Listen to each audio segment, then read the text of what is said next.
Hello, everybody. Good evening. Welcome to the GM Post-Mortem. I am one half of this show. I am Colin, Colonomicon. This is my channel. But I am the less important part of this show because with me also is Lydia, half-arse Termit. Oh, come on. You know me. I do a little That's very self-deprecation. sweet. Do you have ulterior motives? Because Yeah, totally. immediately. Okay, cool. Yeah. Are they Hello. ulterior if you're upfront about it? Whatever. Not the point of tonight. I think we're fairly upfront with trying to infect as many people as possible with the joys of TTRPGs. Trying to get as many people to play with us as we can. You know, one of us comes to mind. Is it a cult? Is it a sect? Who cares? Let's all play together. Hey, somebody slash that bot in chat. Somebody with a sword, murder it, please. Fine. Thank you. I gotta make more people mods. Now accepting applications for anybody that wants to be a moderator, by the way. Just raise your hand. Run as fast as you can. He'll make you do all the work. Yeah, that's kind of true, unfortunately. Anyway, yes. We are here tonight to talk about the gateway drug of RPGs, how to get new people into this thing that, well, Lydia and I spend an appropriate amount, too much of our time doing. What do you think? I don't think this year counts in Fair. terms of what amount of time is being spent on what hobby slash work slash something in between. Mm. I think we're okay. Yeah, you're probably right about that. I think everyone kind of gets a mulligan on indulging the living hell out of their hobbies a little bit too much this year. 2020, you do you, right? I mean, yeah, I don't think it counts. I think we get a pass I, on that. I didn't buy as many dice as I thought I would have, just therapy shopping wise. Mm. I didn't buy dice. I mean, well, why would you? I mean, you're doing all the online games. What do you need them for, really? I roll dice whenever I can. Yeah, I know. And I have lovely friends that give me dice And make dice, and make dice. like Shiny Laura, math rocks. Shiny Math Rocks, our friend Laura Grant, who makes some great dice. I was just showing off on a stream on Encounter Roleplay. This was the D12 I was demonstrating with the Black Void D12 system. And who doesn't? I mean, poll favorite dice. It's got to be D12s, right? D12s are cool as hell. I would agree. The D12 mug, yes, indeed, yes. I I don't know what it is. It's a pleasing shape. I really can't explain it, but it's always been my favorite. Hey, Colin. Yo. If we're talking about how to get other people into your games, Mm-hmm. can we also talk about how to get other people into your streams? Like, how do you do it? How do you get people to just come and join you to talk with? Oh.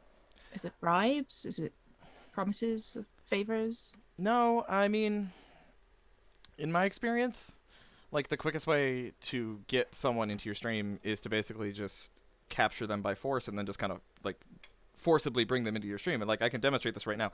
If you really think hard and focus, it only takes like one click of a button and then all of a sudden, boom, somebody's there. Look at that. Whoa. See? I caught one. You just cast a wide net and they appear. I like how this is a super callback to Dr. RPG and Og. Totally. Yeah, that's exactly what it is, including the part where I was muted at the beginning there. Yeah. We've got an Anita today. Hello. Anita, we Hi. captured you. How you doing? It wasn't hard. It really wasn't hard. Mm. I'm generally here at all times. You stay in my stream even when I'm not here? Yes. I mean, that's actually true. I do host your channel, so in I a just sense. live in the comments section, Ah, yes. lurking. Raise your hands if you spend entirely too much time on the internet these days. It's okay. Nothing to be ashamed of. Like I said, 2020, you get a pass. It's fine. It's true. Some people bake bread. I tried it. You know, I did that whole sourdough starter thing everybody was doing for a while. It was just all the You rage. did? Yeah. And it's just a science experiment that you keep in your refrigerator, and it got gross. I mean, it starts off gross and it stays gross. I never really got very far with it. Then it gets grosser. When it calls you mummy, you know you've gone too far. Yeah, it always There's just... a kombucha joke in there somewhere. Ooh, I've never tried kombucha. Have you done that? Yeah. So the like weird when you make kombucha, there's something that's called the mother, which is like it's also called a SCOBY. A Scobie. And that actually, yeah, a symbiotic colony of bacterial yeast. There it is. Symbiotic colony of bacterial. Bacterial yeast. Oh, okay. SCOBY. And that's actually what ferments the kombucha. And like you can get like pieces of it, and that's how you propagate it. But anyways, No, that was the topic yeah, of we were talking about kombucha tonight, wasn't that our whole yeah, thing? that's exactly what the stream is. How to introduce Sorry, new the people to morning kombucha? ritual and the fact that anytime I'm on a stream, it takes like at least 30 minutes before we get to guest introductions. Oh, we're just getting started, Anita. Don't worry. Um, all right, I'll try it. I will attempt an introduction. Hi, Anita. It's very good to have you here. Uh, I for those of you who don't know Anita, Anita is the overlord. I don't know why I picked that title for you, but I'm going to go with it. The overlord of Critical Misses. yeah, What would you prefer your I title to be? guess. It's your channel.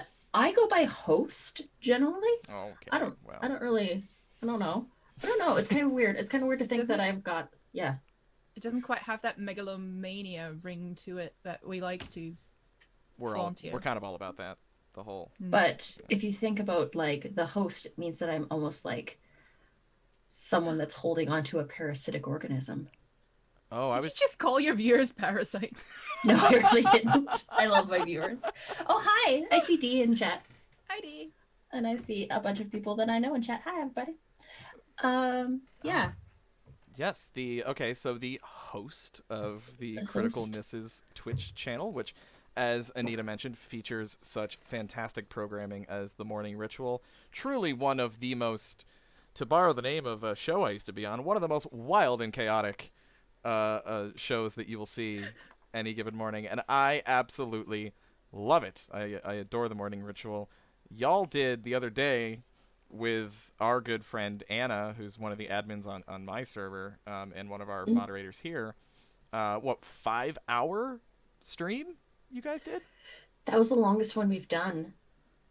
I can't say I'm Since surprised. we had Bright Dystopia on, and Bright was 4.5 hours, and you could just tell that I was getting like fed up with the shenanigans, like because I was slumped further and further down in my seat. But Anna, I was like, oh, I was there and attentive, and we really honestly we could have gone another couple hours if we hadn't had to. We kind of did though, in a different server on different chats, but uh, yeah. Uh, I love it because it's just usually about 3.5 to 4 hours of me bullshitting with my friends and talking about things that might be tangentially TTRPG related. Mm, But yeah, I've got that. I've got a couple other shows. System Shock, where we go through a TTRPG with no prep and no clue, nice. with no knowledge, no foreknowledge of the system, Mm, which is a good one for on the subject of this stream, getting new players in. Because it helps show people how easy it is mm. to get around with your friends and tell a story. Yeah, Um, I haven't seen that. I haven't seen that yet. I have not watched that show yet. Now I'm really curious because I'm just wondering, um, was part of your like idea to do that, like to almost see how well written these books are? Like, can you actually pick them up and run them and they still work, or do they require yeah, study? we did that with Monster Hearts 2. We did, Noir just sent us the book, and we went through, he told a story, and we went through an adventure. We went through character creation, through to play. We actually had to do that one in two parts, but then there was other ones that I did where it was one page RPGs as well, which are generally a little bit more simplistic when it comes down to it. Mm. Less entry level for newer players. But honestly, the whole way that I started Critical Misses before it was a stream and before it was like the Discord and everything online was I decided to start a play group in my hometown for gender marginalized and marginalized identities that didn't quite fit into the boys club and game stores, Mm. but wanted to learn RPGs and didn't know where to start or how to start. So to borrow a term from from the morning ritual, people who didn't fit into the crowd of that guys. Exactly. Yeah. Not that everybody at the game store is a that guy, but there's a lot of There's that going to be guys some at that game guys stores. there, though, certainly, yeah. Yeah, you're not going to go to a game store without running into at least one that guy. Yeah. At least. That's Capital being capital generous. T, capital G, trademark, that guy. Trademark. Yeah. Yeah. From the That Guy Bible. Forthcoming. So, on its way. We have an editor now. Wait, really? Oh, is it Anna? It's Anna. Yeah, it's Anna. It's Anna. Still counts. Plus but Anna. Yeah, of course it's Anna. That makes sense. So, yeah, I got all my ideas start out as shit posts. Yeah. A local Twitter this. account with like a whole bunch of followers was like, "Hey, how what is something that you want to do? What is something that you have been thinking about doing that you don't really have a platform for? If we like it, we'll retweet it." And I'm like, okay, well, I always wanted to start a RPG or D&D group where you would learn how to play the game if you just didn't know where to start. And I got a lot of, like, they retweeted it. It went semi-viral in my town. And I got a lot of really good responses. People on Twitter were weirdly nice. People on Facebook were garbage. I don't know why that makes so much sense, Anita, but it absolutely does. Yeah. You mean, like the average the average age of like a Facebook user is now like 55. So that tracks to me that they would kind of just suck more than Twitter. But I started actually a Facebook group. We started a Facebook group. We started the like a CriticalMisses Facebook group. Started doing play sessions. Our first play session had 45 people show up. Wow. And it was all volunteer DMs that I had semi-wrangled up ahead of time. One person literally was like, "Oh, I would love to help you out, but I don't have anything prepared." And I had a one-shot written. I had like 5 or 6 copies of this one-shot written. And I was like, "Here's the one-shot. It is all laid out. Take it, have fun." And we had like a bunch of groups that just formed from that initial event where they were just like, "I really like this. I like what this is." And it just grew from there. So that was like, accidentally, accidentally on purpose, of course, this was your intention, but I guess from what I'm just hearing you never expected it to take off this much. You all of a sudden kind of overnight founded this community, it sounds like. The Facebook page expanded to about 200 users. Wow. The CriticalMisses Discord currently has about 80 some odd people on it. And it's once COVID hit, I wasn't able to do the play sessions in person anymore, so we had to move it online to the broader online space. But at the same time, I would make everything very, very easy and very, very accessible for the new people. Yeah, so, I mean, thank you. King of all segues. Thank you for that. So that's what we're here to talk about tonight. The topic of introducing new players to TTRPGs, and of course, as you just heard from Anita's, kind of stellar resume on this topic, this is why we wanted to have her on to talk about this. This is something that I personally wanted to talk to you about, Anita, because it's something that I find difficult. Because I've had so many bad experiences with it, I think is probably why. A lot of my experiences introducing, and it hasn't been, I think your challenge was even greater because you were doing it with, some people you didn't even know. You've never met. And I would introduce friends to TTRPGs and have miserable experiences. So I think that just means, like, I'm an asshole. I've done that too, though. But I can't. I struggled with it. It's hard for me, and I'll tell you why. I think Lydia knows this about me. We both have this in common. We're both kind of control freaks, a little bit. Own it. Yeah. It's why we're it's why we both, and again, Lydia, I don't mean to speak for you, but it's just things we've talked about, that we both are usually happier as GMs than as players. Is that fair I to do say? like the fear on your face. Like, am I going to talk myself into the doghouse here? Fuck Yeah. it, in for a penny, in for a pound. And unfortunately, you're absolutely correct. Yes, Yeah. Yeah. I have no problem admitting that. I feel much more comfortable as a GM.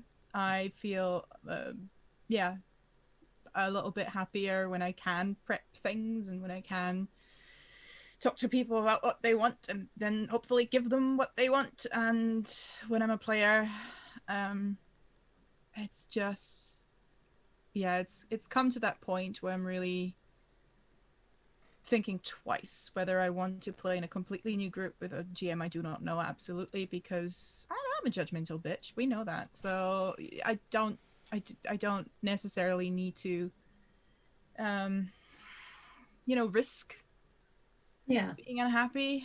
And luckily, having met so many people I trust through Encounter and through the various streams and cross promotions and cross streams and all that, um, makes me a little bit more mellow about these things.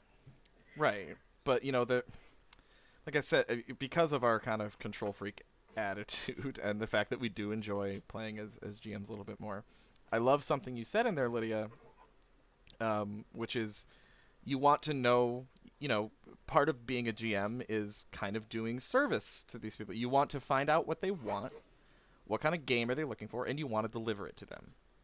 Mhm. That's how I treat it. The thing is, what I find with new players is that they don't know what they want because they've never done it before. They don't know what they're looking for in the game yet. So it's kind of a fishing expedition to figure that out. So tell me I'm wrong because I'm probably wrong. But what are your thoughts on that, Anita? So when I started it, I was going to be like, I was planning on GMing, and I had a bunch of other people that had chimed in and be like, okay, well, if you are interested in GMing, please let me know, and I'll send you a copy of the material so that you can look it over and get like whatever prep you need done. So I've written probably about 15 to 20 one shots for the Critical Misses crew Oh wow. that we've done. The first one that we did, though, I just wrote one shot, and it was a very basic introductory one shot, kind of like in the vein of Wild Sheep Chase, but it's called Mortimer the Snail, Nice. Love it already. which Great title. is about a little girl who has lost her pet snail and would like to enlist the aid of the adventurers to help her find Mortimer, the titular snail. The aforementioned snail. The aforementioned snail. So we got, so I wrote up this adventure. What I was going to do was like a notice board type thing where you picked a quest off, and I'm just like, it's way too much work. So I just wrote one adventure. I wrote one solid adventure. And I decided that when I was going to write it, I made sure that I included the pillars of D&D, where uh, it's the call to action. There's investigation, so exploration. There is combat, which is another pillar, and then there's also like role play and different aspects involved that you have like skill challenges or those sorts of things. And I sort of baked everything into this adventure, so at least then when the players saw it, they could point out the portions that they liked. Mm. So give them a sampling of Yeah, kind of everything exactly. the game has to offer. Yeah, As one whole thing. sure. So Mortimer the Snail starts out with I decided that I'd work with player buy-in immediately. Um, as players in this game, you are members of a mercenary group known as the Jewels of Glimmer. Bijou Glimmer, the dwarven woman who runs this establishment, hands out jobs to your players, and that's how you get the quest and you get the money. Easier than the whole you meet in a tavern thing. It immediately gives the players some sort of basis, like this is what I know, and I'll go from here. So they all play fledgling adventurers in this group. They get their job, then they have to do a little bit of investigation to try and figure out what happened. Then they figure out that there's someone that's taken a chase sequence. So exploration, investigation, exploration. They end up in a mine that's attached to the town. And then they find that there are monsters that are currently worshipping Mortimer, who is a flail snail that has grown from about this big to the massive size of a flail snail, eating on the good gravel that's in the mine. Pardon my ignorance. What's a flail snail? A It's flail the best snail. thing ever. It is the greatest D&D creature that I've ever encountered. Wow, It's I in don't know this Volo's one. Guide to Monster. It's in Volo's Guide It's to in Volos. Monsters. Okay. They have a iridescent magical shell that can repel magic. Oh, nice. Dig it. And and so they found the creatures in this cavern have found this snail that is like grown to massive size, and they are now worshiping it like a god in the bottom of this cavern. Asking for a friend, where can you sign up for this cult? So there was there was Varts was what I worked also from Volo's little blue, kind of like they all look exactly the same and they all speak Abyssal. So we had players that would come up with creative solutions. You didn't have to fight them. We had players that actually did, like, as part of the adventure, Louisa, who is Mortimer's owners, hands them a bag of cherries. It's like, this is Mortimer's favorite food. Aww. Please bring Mortimer back to me.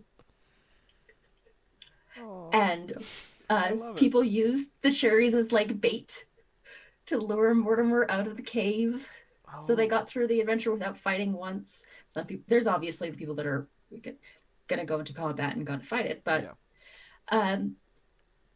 I opened it up so that it was easily accessible enough that the players could find what they liked and use what they liked out of it. And then the people that decided that they liked playing, a lot of them formed their own groups after that. Oh, you love so to it's see it. it's all about trying to find the right balance of elements from the system that people will eventually like, to bring them in, to give them that buy-in. Yeah, I love the way you approach that. I love the idea of giving a little taste of everything that the system has to offer and seeing what they latch onto. And actually, question actually, I just think it's relevant because we've been talking about D&D. Tom asked, is 5e still your go-to TTRPG for new players, or have you moved that role to other systems? So, on my channel, I don't host Dungeons & Dragons for reasons. The original CriticalMisses started off as a D&D group because 5e was accessible. Everybody could get 5e. And I made a binder with 50 character sheets so you could just pick pre-gen and go. Oh, that's beautiful. So that was the other part. It was like there was no character creation session for the first session. It was a binder that was literally 50 different character sheets, and everybody just grabbed what they wanted from the binder. And some people came back with those characters. And then afterwards, we do what were called burst sessions, where we would explain one concept of the game in a way that new players would be able to grasp and accept. So we did one on character creation where we actually built characters from scratch. We did one on DMing or GMing if you wanted to get into the craft and you didn't know how. We did one on that. And I also made it so when we did the next adventure after we did Mortimer, because everyone was so excited and so happy with Mortimer, I'm like, the next one's going to be different. We're going to do no snails instead. No, some snails. I did a murder mystery. Did you kill a snail? No, I didn't kill a snail. Okay, good. I would be sad. But we did a murder mystery. I love that. Yeah, instead, so that way it was another different way of approaching Dungeons and Dragons that wasn't necessarily like here, you can do intrigue if you want. You can do intrigue instead of actual But yeah, 5e was the intro because it was just so accessible at the time. Critical Role was hitting their stride, so everyone had a 5e player's guide at Right. least. But I got it to the point where it was like, you didn't need that. Like I had for spellcasting classes with the character sheets, I would pick the spells for the characters, and then I would have printed sheets that had the spell cards, and here's what the spells do. Oh, that's very convenient. Yeah, flipping back and So forth through you the book is a pain, especially when you're new. Yeah. exactly. So I just made sure that everything was so compressed and so compacted that it was very easy for the new players that didn't know what they were doing to come and like just to dive in. You didn't need to have anything. I even I have a toolbox of dice here. You don't have dice? Here you go. Grab a set from here and just put them back when you're done. Obviously, these things cannot happen with the time of COVID Yeah. because contact, but yeah. Uh, so now, if I were to teach someone a role playing game that would be easily accessible, I'd probably go with a PBTA base, Yep. That's my go-to. 2d6. Yep. Everything is baked in. You can make a variety of characters based on your playbooks. I'd go from there. Yeah. Agreed. I started with the Bolts games 3 years ago in Edinburgh, when there was still a world outside. Underground, 18th century haunted vaults. Where do the ghost tours? And we had a monthly D&D game people could join for midnight till 5 o'clock, 4 o'clock. That's people I'd never met before. That's people from all over the world. I do not know who they are. I do not know what their experience is. So yeah, over the course of these games, you learn very quickly that you need to compress and that you need to compact everything, especially when you have someone like literally the first Halloween, little girl from, well, woman, but you know, very young, late teens, early 20s from Singapore, not the best of English speakers, and she thought it was a storytelling event where someone would tell you stories of dungeons and dragons. And dragons. And she'd never heard of D&D before, so that was a challenge. She did enjoy it, I think, or she was too polite to say anything. Thank you for following. But oh, hi, Ren. But yeah, you have for D&D, if you want new people, it will be easiest to give them the pre-gen character sheets and the spells prepared, because choice can be overwhelming in that particular system, and I fully agree that Monster of the Week PBTA, it makes things easier. Yeah, and that's actually a question we got. I mean, we're sort of already on this topic, but we did get a question. What is your methodology when looking at a new system? And that's okay. That's specifically looking at a new system. A new system. Yeah, something that's. I'm going to read that as something that's new to you, and then you want to teach other people how to play it. So yeah, it has to be something that I know fairly well first. Though I have learned systems specifically so that I could teach things. When I was at Gen Con last year before the world shut down. Was the last convention that I went to, was Gen Con. What a way to go out. I actually was I ran a table for Magpie. I ran Crossroads Carnival as part of their curated play at the con, and I had no idea. I just signed up for it. I'm like, hey, this might be fun. Let's see what this is. And I got sent a book and was like, here, you have to learn this entire system and figure this out and make an adventure and have fun. Bye. Okay. Toss you in the deep end and see if you float, I guess. Yeah. So I got to a point where I had I had a beta alpha and a beta test, where we went over the game, we went over the playbooks, and we worked through the adventure, so that way I could get it to a place where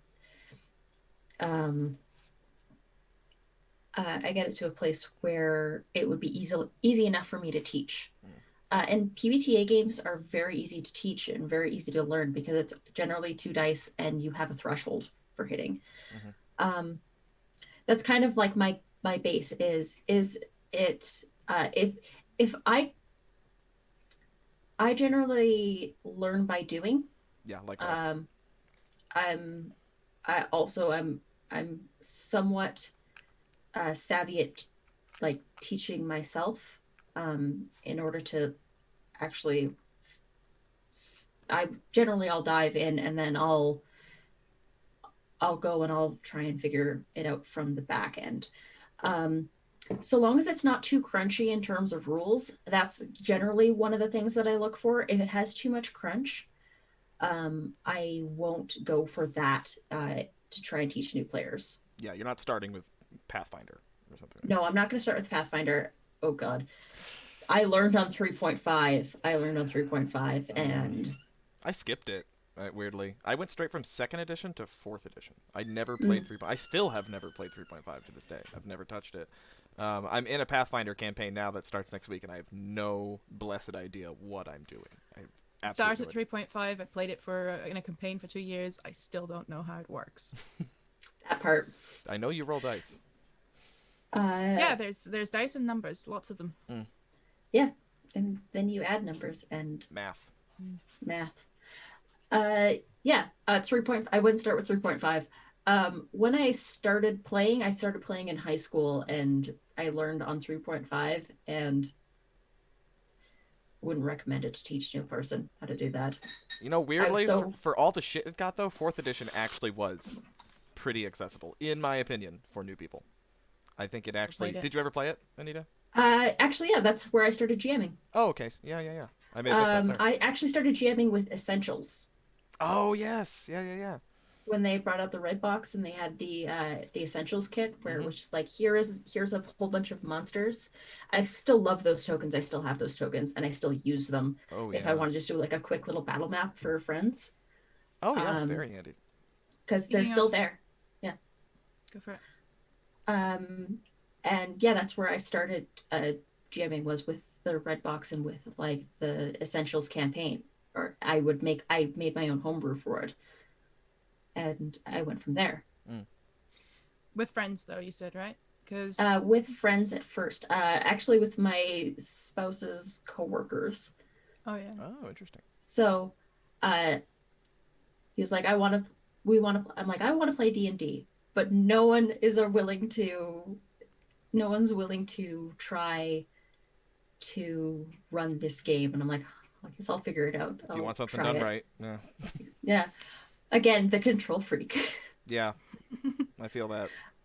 there's a little bit of that in every GM, right? I mean, Yeah. it has to. Is that, or am I just telling myself that to feel better? I mean, it's not necessarily that I like collaborative stories and I like telling stories with friends. The first time that I DM'd or that I GM'd anything was a Mutants and Masterminds one shot that I was going to do. I have not heard of this. Mutants and Masterminds is a D20 based system. And again, it's like Marvel superheroes or like DC sort of thing. The campaign that I was running was, yes, Spoos is in chat. Hi, Spoos. The spoos has arrived. The Spoos has arrived. Hi, Jamie.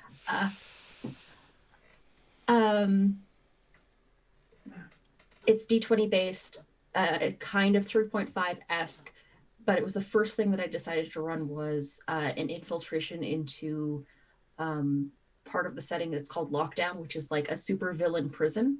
Dope. So their job was going to be they were being blackmailed and they had to break into the prison to bust out a supervillain. Yeah, that's awesome. It was a great idea. I didn't know the system as well as I thought I did.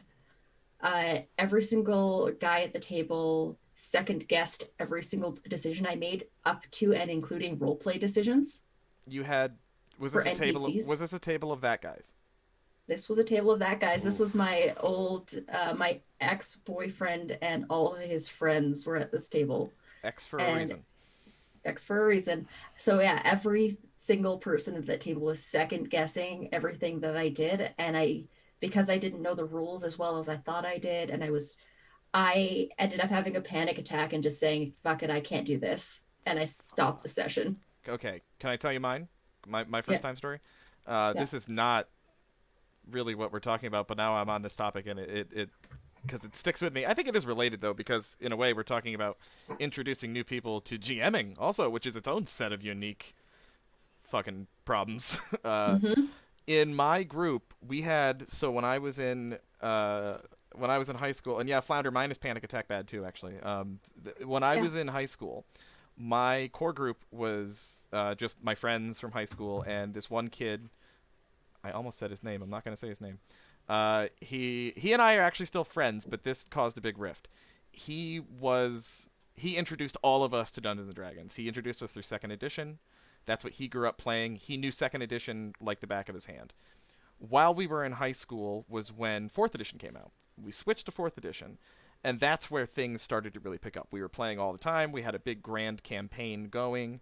It was my first character that I really the first time I ever experienced character bleed, like the first time I ever really got immersed in a character, and I knew I was falling in love with this game.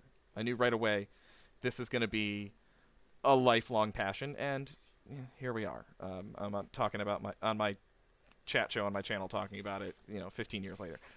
But I became immersed in this game. I was completely enamored with it, and RGM was one of those kind of more control freak than me GMs. He very much. I look back now, and the things that I found charming and interesting, because he was funny, he was good at improvising. But I look back, and some of those things I liked then, I hate now, because he was very much one of those GMs that's like, you're all here to experience my story. Mm-hmm. I have, I have written a grand world, and aren't you also lucky that you get to live in it for a little while? And yeah, I know. Yeah. I know that guy. Yeah, this is that guy, and he's very much. If I was ever on Morning Ritual, this would be my that guy story. I think that was kind of my that guy. All my that guy stories and morning rituals were exactly in that that kind of Yeah. vein. Yeah. The visionary, I think, was what we called that guy. Oh yes, that's a good yes, very much.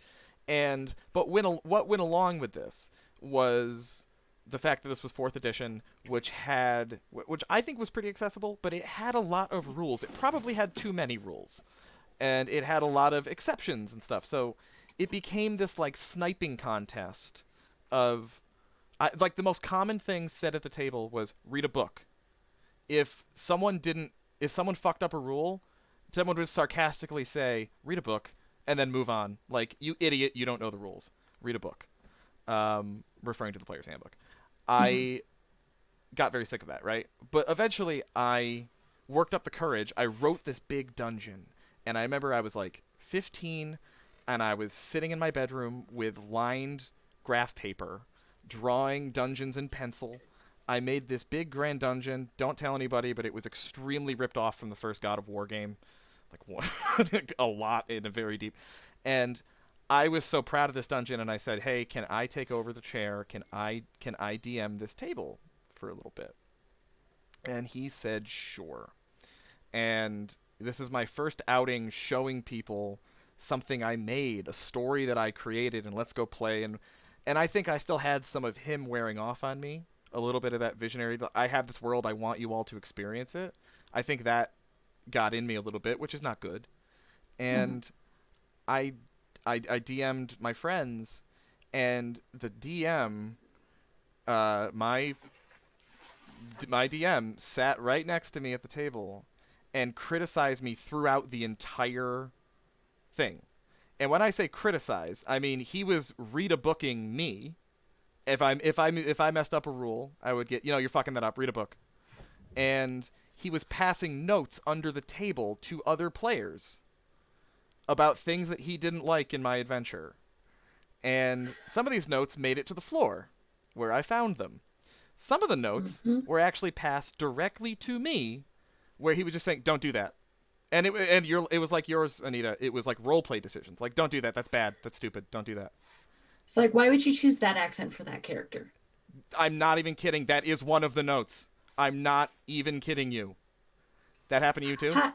Yeah, exact same. I chose a pseudo British Cockney accent for a character named Magpie, who is a confidence thief, sort of con man character. Person. Yeah. And that was bad for some reason? And apparently, I got it wasn't even a note. This was out loud. Oh, really? You're going with that accent?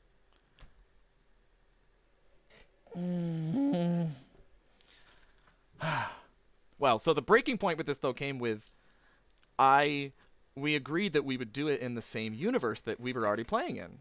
And I made the apparently fatal mistake of utilizing one of his NPCs in my world.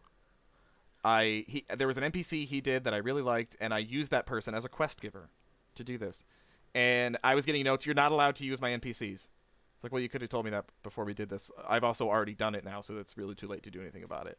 Yeah. And then it was like, you're not allowed to do that, you're not allowed to do that. And then there was like something where someone rolled a nat 1, and we used to do critical failures, and we were always, and I would do something big and over the top and silly because it was a nat 1, and it was, you're doing that wrong. It's not supposed to be that consequential. What's wrong with you? Why are you doing this? And then he actually sent me a note at one point that said, you should just call this now. Like, literally just give up. And that was so traumatic that I did not DM again for 7 years. I stepped away from the table for 7 years because of that experience. Hi, also me. Oh, kindred spirits. Same hat. I did not touch the GM's chair, and I did not run any sort of game until 4th edition came out and Essentials came out. Oof. So, what have we learned? Don't be that guy at the table. How would you react to shit like that now, though? Because that kind of ties in with Flounder's question earlier. What do you do when you get friends who want to try RPGs, but you just discover their style is not going to working out, that either what they want from the game is not what you can or want to give them? It's just a style thing, or you literally discover they're assholes. Yeah, his style was being a dick. So like that's a whole different. It's not a style choice. Yeah, it's not a style choice. It's a lifestyle choice. It is. Being an asshole isn't a lifestyle choice. It's just a lifestyle. It's not a choice. Yeah, that's true. Yeah. So how do you handle that though, Anita? I mean, not someone being, you can't do anything about someone just being an asshole. That's just a walk away from the table problem. I have had situations where I've had people try to backseat GM me. And I've gotten to a point in my life, and I've gotten to a point in my confidence, because this was when I first ran that Mutants and Masterminds game. I want to say 19 or 20 years old. I'm like 35 now, so I've got 15 years of experience on this now.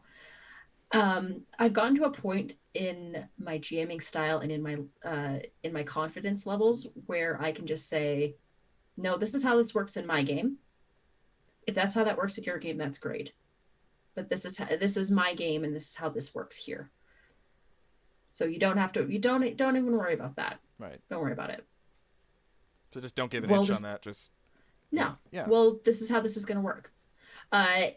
If I've had someone who's like, I think I had someone at my table try to make an off-color joke. And I told this story with some friends last night. I had a player try to make an off-color joke, and it was a mask presenting player at the table. So of course, tried to make an off-color joke at a table full of femmes, and it was like kind of a sexualized joke. And I was like, no, this isn't the place for that. Like just that specific mom tone. I've learned that I'm actually pretty good at. No. Not at this table. Well, that is not the place for this. That raises an interesting point to me, though, because I always struggle with this, and I'm curious what you think about it, Anita. That part of being a GM for me has been, okay, how do I put this? You're trying to always make people comfortable and know that this is a game that we're all in together. This is collaborative. At the same time, like you just pointed out, there is a part of you that wants to be, and I think necessarily has to be, like, at the same time, this is my damn table. I'm running this game. And let me run it. Yeah. And my priority is making sure that the other players at the table feel comfortable and feel welcomed. And I think a lot of I think a lot of players forget this and a lot of GMs forget this, is that your job as a player and as a GM is to make sure that the other players are included, especially as a GM. So if you get a quiet player at your table, which I've had quiet players at my table, I'll make it a point to attempt to engage them into the story and into the narrative. I make sure that if there's someone that isn't getting enough shine or enough spotlight, I'll sort of like turn the camera over there and say, what are you doing in this moment? Right. Spotlight management is a very big part of that. Yeah. Exactly. The crux there is also doing that with giving these more quiet players attention without making the spotlight uncomfortable. Because there's often a reason why they're shy. Oh, yes. Absolutely. Absolutely there is. Even if it's just something as small as, what are you doing in this moment? They'll say something and then like, okay. And then I'll just do like a little bit of narration to describe what that player's doing. And then I can move the camera elsewhere. Mm-hmm. Yeah.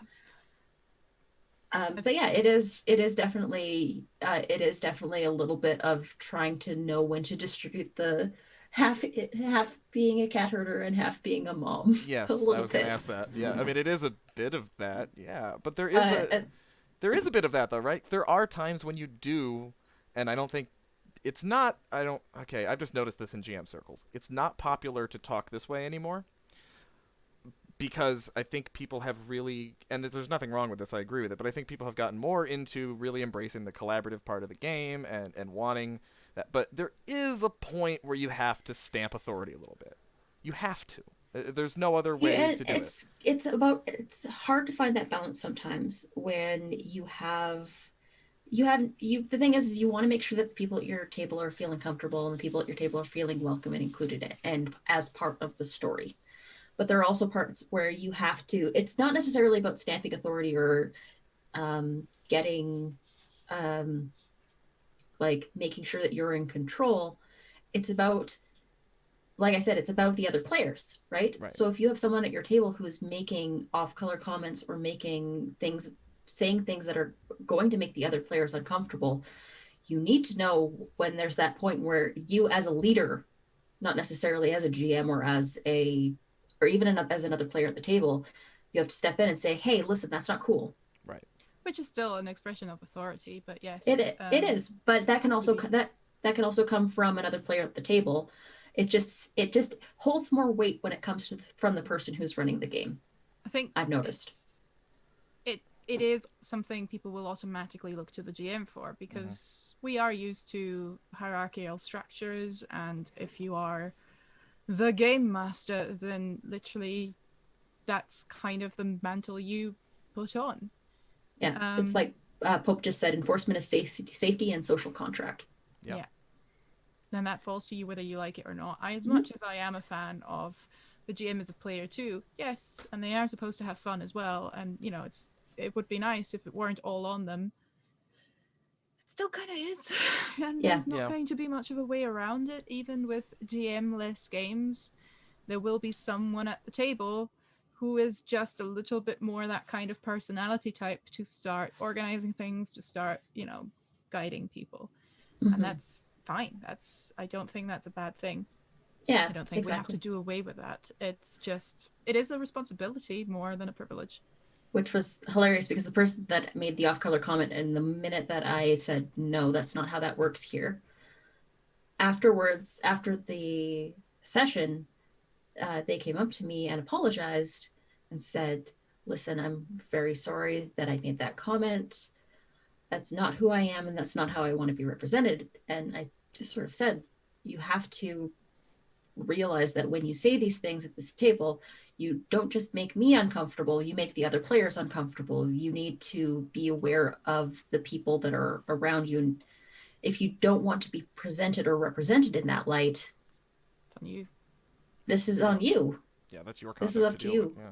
It is interesting to see when you tell someone in this world you can do whatever you want and you can be whatever you want. What it is interesting to see what they choose to be. Yeah. That is one of the ways it tells you a lot about someone. Having had my guards game with like 17 people, co-workers and friends, it was like,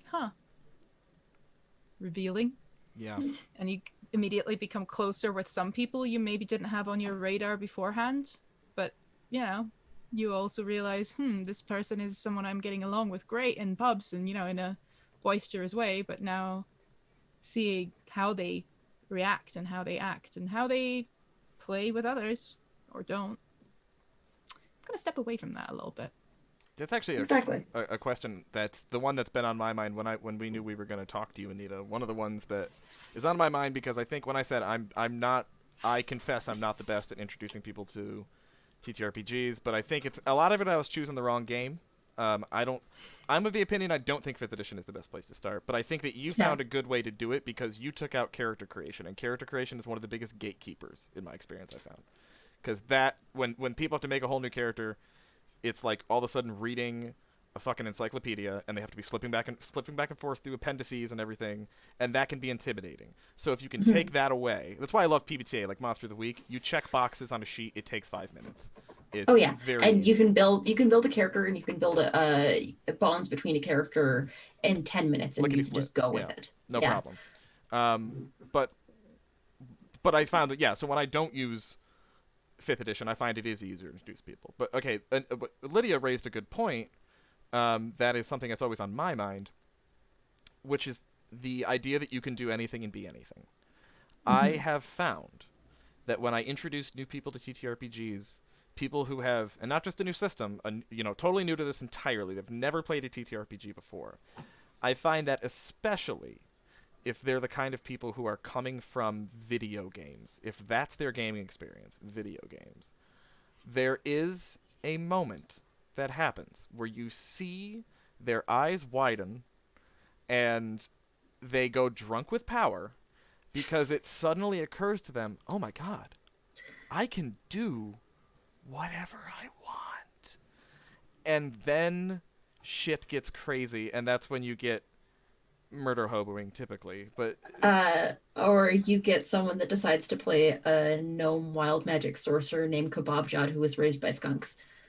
Or that. Yeah. I'm not entirely against that. I'll hear the argument on that one. That's certainly I'm okay with that. Listen, depending. to. But no, I mean you get that point. They suddenly realize that if they say it, it happens. If they all they have to do is speak. This isn't a video game where there's a pre-scripted dialogue and the buttons only do certain things. They can do whatever the hell they want. They're not even limited to the options on their sheet. They can do anything. And that tends to make things go off the rails if that's not reined in. So I'm curious, in your experience, how you handle new players and sort of, keeping them sort of reined in and knowing that while you can do anything, there's lots that you should not do. If this is a home game, if this is a game that I'm running, generally I run homebrew worlds. I don't usually run pre-gen box games. Again, control freak. I like to tell the thing in the story in the world that I'm playing in. Yeah, I hear that.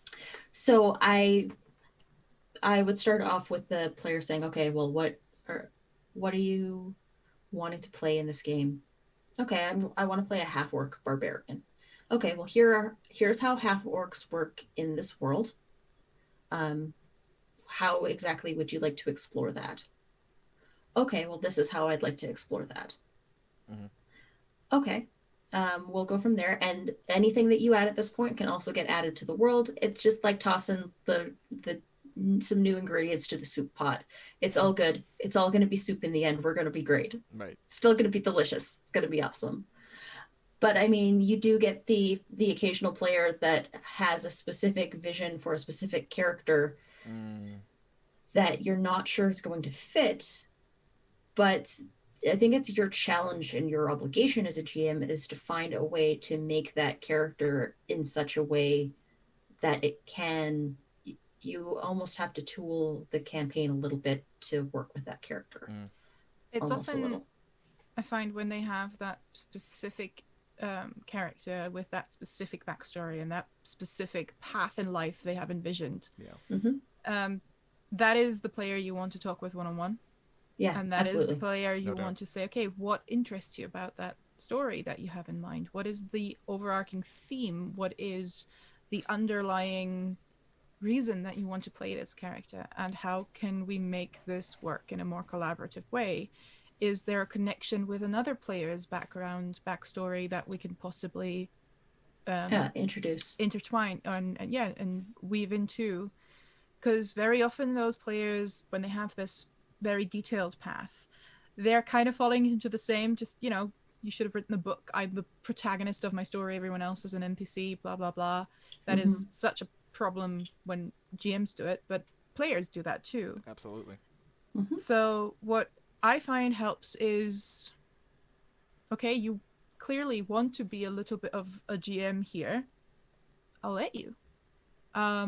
You start scheming with them. You start working with them. Obviously, if they're an asshole, that's not what you want to do, but, nip it in the bud. But if it's just something that they're so passionate about and they're a decent human being, apart from that, they might just not be new to the game. They don't quite know how it works. Lots of reasons. Yeah, exactly. You're like, okay, actually, this is interesting. So-and-so has a character with that and that backstory. You could have met before. Do you want to sort of talk to them and see and figure something out? And then, just I'll leave that to you. And let me know what you come up with together. Yeah. Because that immediately forces them into something collaborative. And they'll often figure out that it's better. I've had that player, and he knows who he is. He's actually still one of my closest friends, but I think he didn't understand the way collaborative storytelling worked. I really think it was a fundamental misunderstanding. And like the joke I used to say was that his ideal campaign was basically a choose your own adventure novel written by him, and that I would just sort of guide him through. Like he had the story already written in his head for this character, not just where they came from, but where they were going.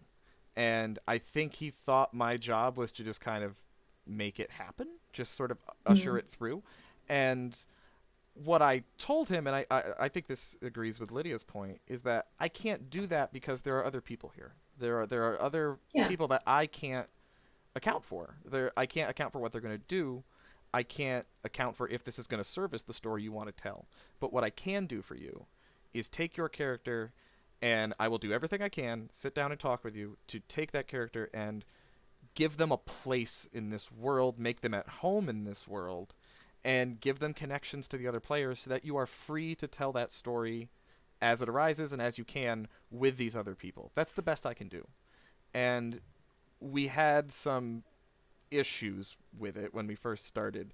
Like, this was the kind of player who would just, I'm not interested in the main quest, therefore I will not do it. You know what I mean? Kind of a that guy. This would be another one of my that guy stories, probably. Yeah. Like, there was a fight in a tavern that, like, look, D&D, we're all talking about D&D, this could apply to any RPG, but, like, there's a suspension of disbelief that goes on when you do this, where it's like, I know maybe you're not fully invested, sorry I didn't give you enough buy-in, I'll do better next time, but there's quite obviously a quest being laid before you now, and could you just fucking take it? Like, it's there, come on, play along, we're all doing it, it's kind of the unspoken thing we're all doing here. Yeah. And he was just like, yeah, I'm not interested, and therefore just wouldn't play along. I had a group that I was running Dread for. And they were playing, I had to almost explain to them at one point where it's like, you are living in a world where horror movies don't exist. From that perspective, because I could not for the life of them get them to leave the cabin. Oh, because they're like tropes. But if I go out, tropes. I know tropes. We don't split up. We all stay in one room with the lantern, and we make sure that we barricade the room, and that is where we stay. It's like then what's the game? What are we? Then what's the game? What are we doing here? And they all did, and roll credits. Yeah, exactly. But yeah, I was seeing that there's a question with the optimal group size for introducing people. We have a couple of questions, that we still haven't answered. But if you want to answer the group size one, go group size, generally I like 4 to 5 players. 4 to 5 players. I don't know why it's always 4. 4 is my favorite. 4. Yeah, same. 4 is good. 5 works, but 4 always strikes that good balance with me too. Mind you, when I The first Critical Misses session, I had 9 people at my table. That's When I first ran more than I could do. 5e, when I first ran 5e, I had 10 people at my table. Nope. Yeah, sorry, I can't do that. I more power to you. That's hard. Yeah. It's a struggle, but I can do it. I don't like it, but I can do it. The Vaults games, we have 8. Again, people have never known each other. Half the people have played before. Half the people have never played. Half the people are that guys. Half the people are old-fashioned. The new RP. It's a wonderful mix of. This is why I drink. But yeah. You know, it's 4 for me. It's 4 for me for spotlight reasons. I find that's a good number where I can move the camera around a lot, and when they split the party, which split the party, you fucking cowards, split the goddamn party. I hate that. It's a pet peeve of mine. The whole don't split the party thing. It drives me nuts. Because that's some old school bullshit dungeon crawl D&D. Shut up with that. It's stupid. Splitting the party is great because you get individual attention with people, and I find that with 4. When they do split the party, I like those 2 and 2. Those those pairings, having those things pair off, and then as those rotate, the the characters getting to know each other on like a kind of a 1-to-1 basis throughout. I just find that that's good for character development. So yeah, for me, 4. I can do 5. I just don't. I prefer not to. That's fair. We also No, go ahead. Before we turn this into a that guy session, which there's always a little bit of that though. Always a little bit of that. There's the opposite, which Tom so kindly introduced, a new player experience you are most proud of that happened at your table. Ooh, go ahead. Okay. What do you think, Anita? I had someone who had never run Dungeons and Dragons before, but had played before. Take the Mortimer the Snail adventure and then make a campaign out of it with the players that were at their table. Oh wow! Like take that and then actually like split off and then make their own group telling their own stories. I love that. Took your adventure and really ran with it. Yeah, and then just decided, okay, let's do this, but then let's actually start telling our own stories with this. That's awesome. This is just the starter adventure. Let's just go from here and let's just see what happens. And that launched a whole like campaign that they did? It launched so their group consists of a half-orc fighter. The half-orc fighter, they made an NPC for the half-orc fighter's orc dad, who is basically Ron Swanson. A libertarian orc? A libertarian orc. And there was a 5e supplement that came out where it was like parent classes. So they literally made a dad. The dad class? There was a dad class. Oh wow. I have so many thoughts on that. There was a guild artisan fire genasi sorcerer that I did this one purely as a joke. I had a couple joke characters in there. This one was my favorite. It was a guild artisan chef named Guy Fieri. Oh, somehow I knew it was going to be a Guy Fieri joke. I don't know how before you even finished it. I knew it was going to be Guy Fieri. And like there's a couple other players in that group, and yeah, they decided to take it and they made their own story and they ran with it. And like that's exactly what I get into this for, is getting more people into the hobby and getting them to a point where they can start running their own games. Yeah, you hooked them and it stuck. That's awesome. What's yours, Lydia? Power. It's very simple really. Anytime there's genuine emotion, that something I did, something I said, something I created. This is very selfish, but okay. I feel that. But every time I can see a player feeling genuine things, feeling genuine feelings because of a game, just having a part of that in that is pretty fucking powerful. And especially when it is new players, when it's that first time it happens for them. And it hits a little bit harder, obviously. That's the shit you remember. And I have one of those too. Yeah. I have one of those too. From the game that I ran at Gen Con. I had a Oh, I think I quiet know that player. The story. one you Yeah, mentioned, I've you told talked about this. this on Morning Ritual. Yeah, yeah, yeah. Go I've ahead. talked Yeah. about this in Morning Ritual, and I had the quiet Oh, player you at my got me table, choked up with this one. Yeah. and I was able to.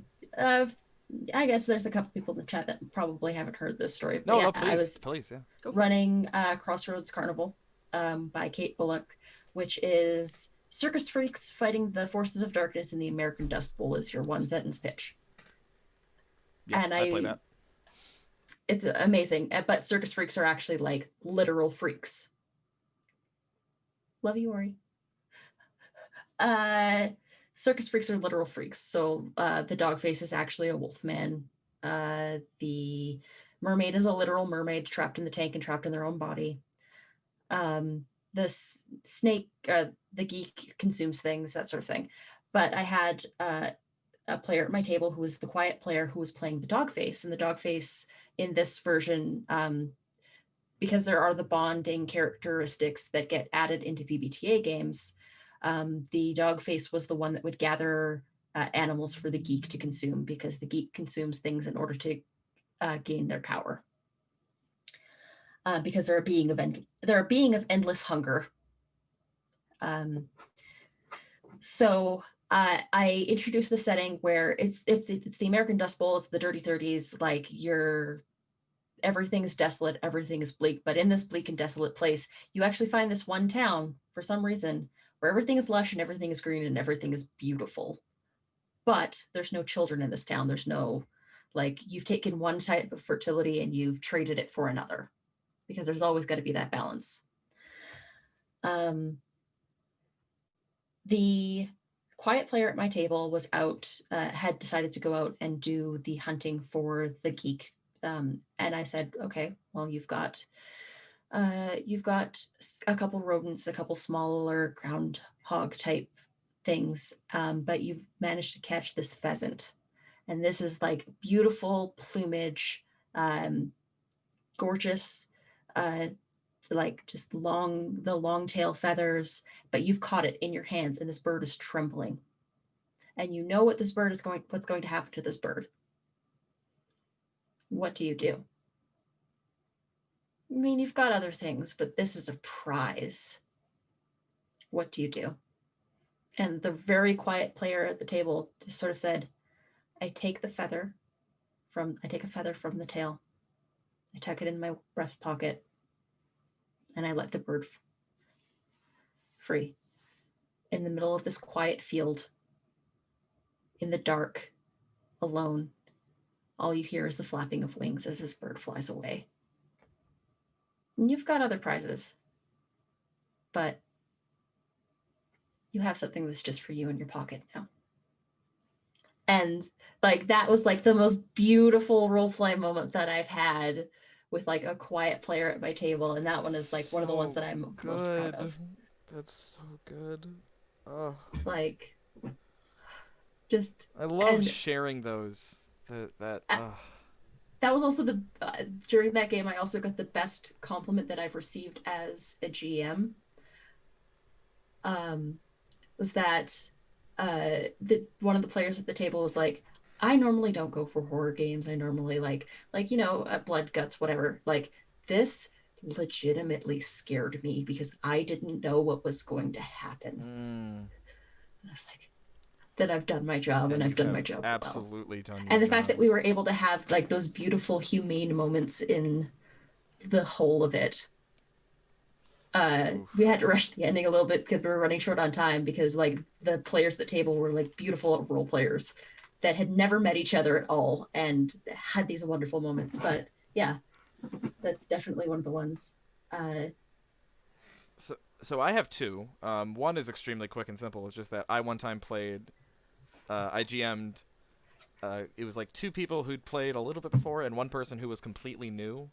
And toward the end of the session, we were getting toward the end, and I noticed that he was on his cell phone, and I was like, "Hey, man, could you not do that right now? Like, we're trying to finish. Like, could you focus? We're trying to do things." That always annoys me. I just, Mhm. You're fubbing me. Is that the term? Yeah. I'm trying to narrate. And he goes, "Oh, sorry. I'm just buying all of the core books on Amazon right now because I want to play this forever." And I was like, "Oh, I don't apologize. That's fine. Yeah. That's Okay. great. Yeah. Go for it. Have fun. Go for it, dude." That's what happened with Jamie. My spouse was playing For the Queen Oh yeah, yeah. this last weekend. Was playing For the Queen with, or no, on Wednesday because we were both off work and school.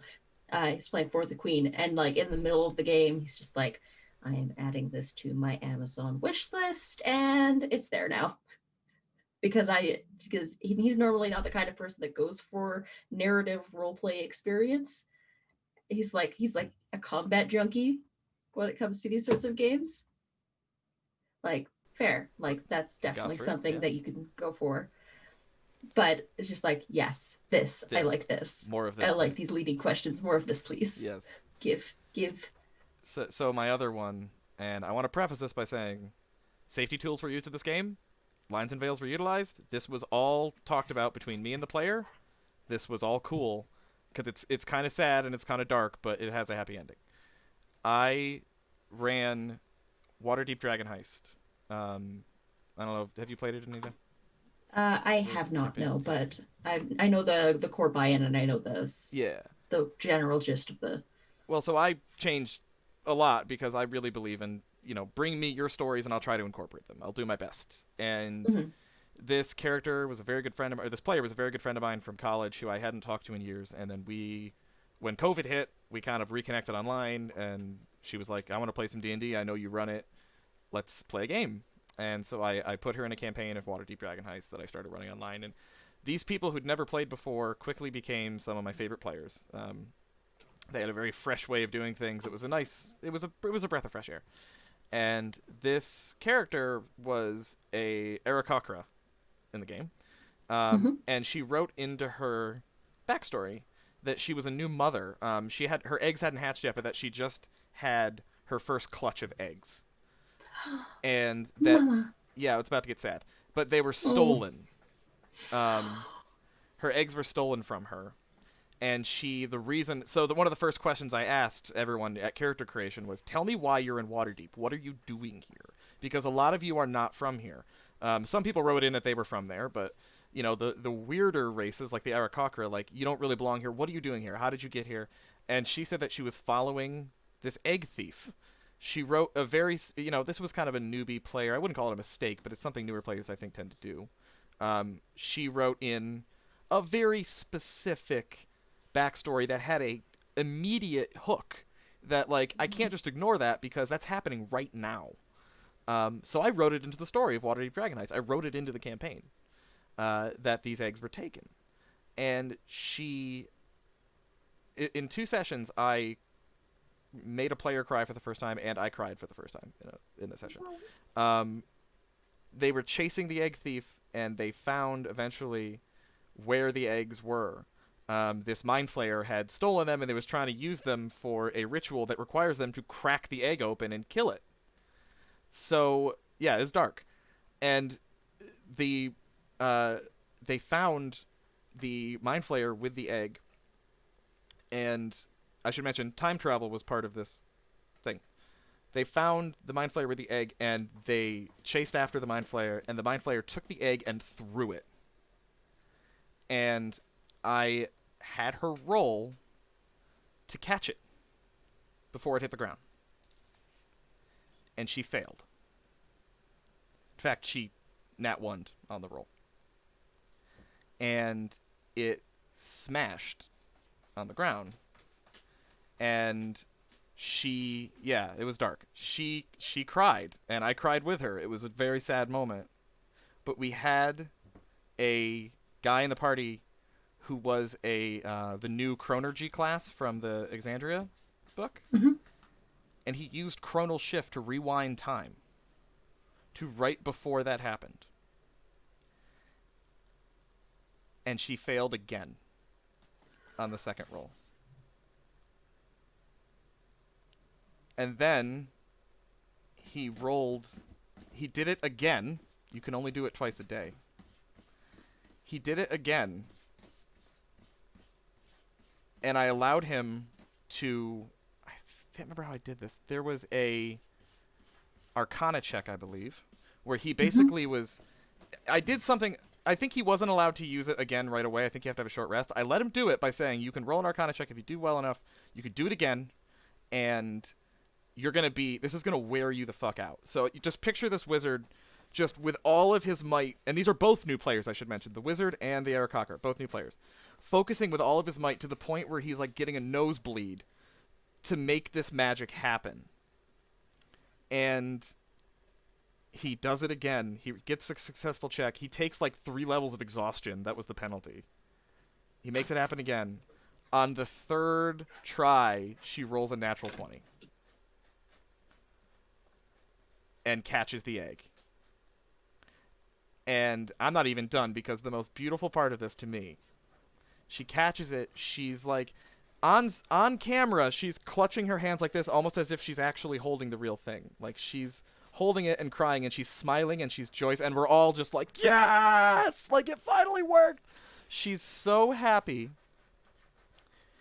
And the way the magic worked was that he rewound time so that the eggs cracking, it never even happened. That was all erased.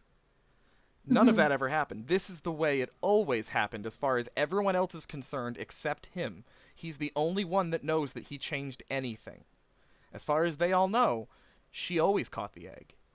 And Always. Always. And I said, what do you do to the wizard? And he said, I don't tell her a thing. It was her victory. She caught it. And he never told her that he had anything to do with it. And that was his exact words. It was her victory, not mine. And that's 2 brand new players that came in with 2 of the most beautiful roleplay moments I have ever seen in a game. And that was easily one of my proudest moments. It was, and I gotta say, I gotta remind you, we cleared this. We all I told her that this could happen. She was fine with it. We all cleared it. Safety tools were in place. X and O cards were, if she wanted to, we could have stopped it at any time. She never did. It was all in place. I made sure, because I knew that this was some heavy shit. But it worked on that 3rd try, and he let her have her moment of triumph. And and Lydia did the artwork. Take a look at the link in there. Lydia did the artwork. Oh, my baby! She made the Aarakocra and her baby. I had commissioned Lydia to do that artwork, and then right after that session happened, she got the egg back, and a couple sessions later, it finally hatched. And Lydia's like, okay, I'm adding the baby to the picture, and she like last minute added the baby into the artwork. So that's mine. That was a great moment. It's to this day easily one of the best moments I've ever had in an RPG ever. It was fantastic. Oh. Now we all feel feelings. Yeah. And I'm gonna be that person to drag us back on track. All right. I mentioned new players in there. We were sort of... Yeah, no, and... That was a question. We answered the question. We're still in the same genre and stuff. Like, I'm not saying you're running with it, but we do still have a couple of questions. Yeah. So, I think it's Pope that was asking both of them, but what he was asking about genuinely mechanical aspects, like what are your best practices for a buy-in with new players and limiting that risk of choice paralysis, how you do it, and if it's really a key aspect to the teach. I think definitely making it so that it is as easily accessible to players as possible is definitely core to that. Is making sure that everything is so compressed and so boiled down. I don't want to say boiled down because that almost makes it sound like it's simplified, but it's not. It just has you just need to make sure that everything is laid out in such a way that they can just take it and they can run with it. So when I wrote that, even for new GMs, when I wrote the adventure, I wrote NPCs, a base overview, bullet pointed of the key events in the one shot. And then I wrote each section expanded with key skill checks that were required. So that way the new GMs even could take the just take the adventure and go from there, because everything that they needed was there in that adventure. So yeah, I had a binder full of 50 pre-gen character sheets that had through D&D Beyond, and then I used I think it was D&D spells. You can make compressed spell sheets, and that way it had exactly what the spell is, exactly how much damage it is. Everything was there, so that way they would never have to worry about. All they needed to worry about is I want to play a halfling bard. I want to play a this. Like, okay. And that's one of the things that I would ask was, what are you looking to play here? What exactly are you? What would you like to do? Would you like to cast spells? Would you like to swing a sword? Would you like to heal people? How? What would you like? How would you like to play this game for your first time ever? How would you like to play this game? Like, oh, I kind of want to be more of a fighter type, but uh, I want the option to maybe cast a couple spells. Okay, here is a paladin, or here's a ranger, or here's like, what are you thinking? Bows, swords, or this? Okay, and then I would just hand them the character sheet from there. Like, okay, this is what you're looking for. So I had the one person come up and say, I kind of want to play something that's hilarious, like Guy Fieri. Here you go, have fun. Yeah, some people want the joke character. Nothing wrong with that. Exactly. Yeah. I like that approach though. Of tell me what you want. I mean, I used to say to new players, the great thing about TTRPGs is you don't have to know the rules. As long as I know them, I can help you get what you want to get. You don't have to know everything. Exactly. So yeah, tell me what you want. Tell me what kind of person you want to be. I'll set you up with something. We'll make it work. And especially if you've got pre-gens, that's awesome. I mean, and again, like I said, taking character creation out of it, especially with 5th edition, does make things a lot easier for introduction. It's one of the generally best questions you can start using as a GM when people have questions for you. Is just don't worry about the rules right now. Tell me what you want to achieve. Yes. Tell me what you want to do, and I can tell you how to do it. That whole, well, you have to figure it out for yourself. I can't help you here. I can't present everything on a silver tablet. Yeah, you can. It's kind of your fucking job as a GM. You just quoted an asshole GM, didn't you? Yeah. Yeah. Mm-hmm. That's definitely a gatekeeper mentality, is that I hate GMs that are adversarial like that. I hate GMs that are it's not me and the players telling a story, it's me versus the players, and I hate that mindset. Fuck that a lot of old school GMs have.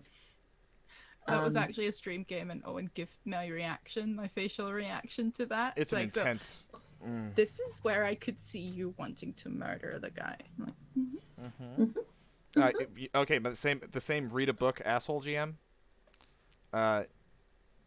He by the way, someone asked how is he still my friend. He got better and he apologized. That's how he's still my friend. He realized years down the road that he was a dick, and he apologized to me profusely for his behavior at that table, and I accepted his apology. That's how. Yeah. But he his other one back then, his other catchphrase was, "If I help you, you'll never learn." That's not how that works. Mm-hmm. If I help you, you'll never learn. No, if I don't help you, you'll never learn. Exactly. If I help you, literally the opposite is true. And that's the thing that I'm trying to impress on other people as well. At a certain point, you have to sit down with the player and walk them through it as though you're walking through it. Mm-hmm. I ran into this with a session 0 a couple weeks back, where there was one player in the call that just was not getting it. And I got to a point where I was like, you know what? Here, I'm still making my character as well. Here, I'll walk you through this process as I'm doing it. So that way you can at least see that. It was character creation specifically that they weren't grasping. Yeah, it was character creation specifically that they weren't grasping. Yeah. Because there was a couple things that were like a little bit crunchy, and there was a couple things that were just like, oh, this is like, I think there might have also been a little bit of dysgraphia. Is that the one with the numbers? Yeah. No, Someone, that's someone what's help us out in someone help us out in chat. I don't remember the term. it's the where it's like a Cat says yes. Dysgraphia. Yeah. yeah, Okay. where you can't quite grasp dyscalculia. Dyscalculia. Thank you, Flounder. Dyscalculia, so it was like I can't quite understand how these numbers work out in this way. Mm-hmm. Like, all right, well, it's this way. So I walked them through exactly how I was doing my character, and it helped them build theirs. Mm. And that's kind of how I've started to approach things with new players or with players that don't quite understand the process for building characters, or the process for, let me just show you how I got through this. It's like, let me show you my work. When you're teaching a math problem, right, you show your work, and then they can sort of make the set the foundation in motion so that they can go from there. Mm-hmm. Yeah, that makes sense. Yeah. I mean, actually break out the when I make a D&D character, I used to always get out, because former lawyer, I always have legal pads laying around. I would break out the yellow legal pad, and I would do my math on there in pencil, and I would write down my stats down the left-hand column, and then I would, this bonus goes there, add that. I have a little ledger going, and yeah, that helps me organize my thoughts. Nowadays, the truth is that I just use D&D Beyond, and I'm lazy now, but Hey, listen, honestly, it's not that it's not lazy. Like, you don't cook things over a fire anymore. You use a stove. Yes, exactly. It's not lazy. If there's a better tool out there. If there's a better tool out there, use it. Yeah. It's not cheating. It's just making things more accessible. Work smart, not hard. Yeah, Yes. exactly. Also, I got shit to do. I don't have time. It takes a while doing a PC from scratch like that. It can be a daunting task. It can be a daunting task. So yeah, just you use a tool to make it easier. You don't use it. It doesn't make you any less of a player to use a character creation tool, or to use something a dice roller, or to use these things. These are things that are helping new people get into the hobby. Yeah. So why wouldn't you use them? Why wouldn't you make it easy? I just wanted to shout out really quick before we keep going that we have 17 viewers now. That's very nice of you. Thank you for being here. If you're just getting in, we're talking with Anita from CriticalMisses about introducing new players to TTRPGs, and we are taking your questions. So if you have anything you wish to ask Anita, or I guess any of us, or all of us together, drop them in chat, and Lydia is fielding those, and we will hopefully be able to answer your questions. Hi, Anna. Have fun. Have fun being a vampire. Anna's running off to stream. Yeah. She's going back again. Have fun. Another thing I wanted to mention for the best practices for buy-in with new players is, again, talking to them individually, what story they want to tell. So whether it's kind of, if they say don't know, but okay, think of any fantasy film if we're talking D&D. What's your favorite? What kind of what do you love about Lord of the Rings? What do you love about Princess Bride? Why is that something that intrigues you, and is that something you want to make yourself, create yourself? You can work a lot with stealing from other media, steal tropes, cross-referencing. Those tropes exist for a reason. They work. And if they are anything a person is involved with personally, anything they've had a hand in deciding, they're automatically more invested. Yeah. My first character was a female Legolas. And that's fine. Aragorn's okay. better, but that's fine. My first character was an angsty teenage, like, My Chemical Romance warlock, basically, because that was... Colin was an angsty teenage My Chemical He's Romance My Chemical warlock. Romance warlock. 100%. Yeah.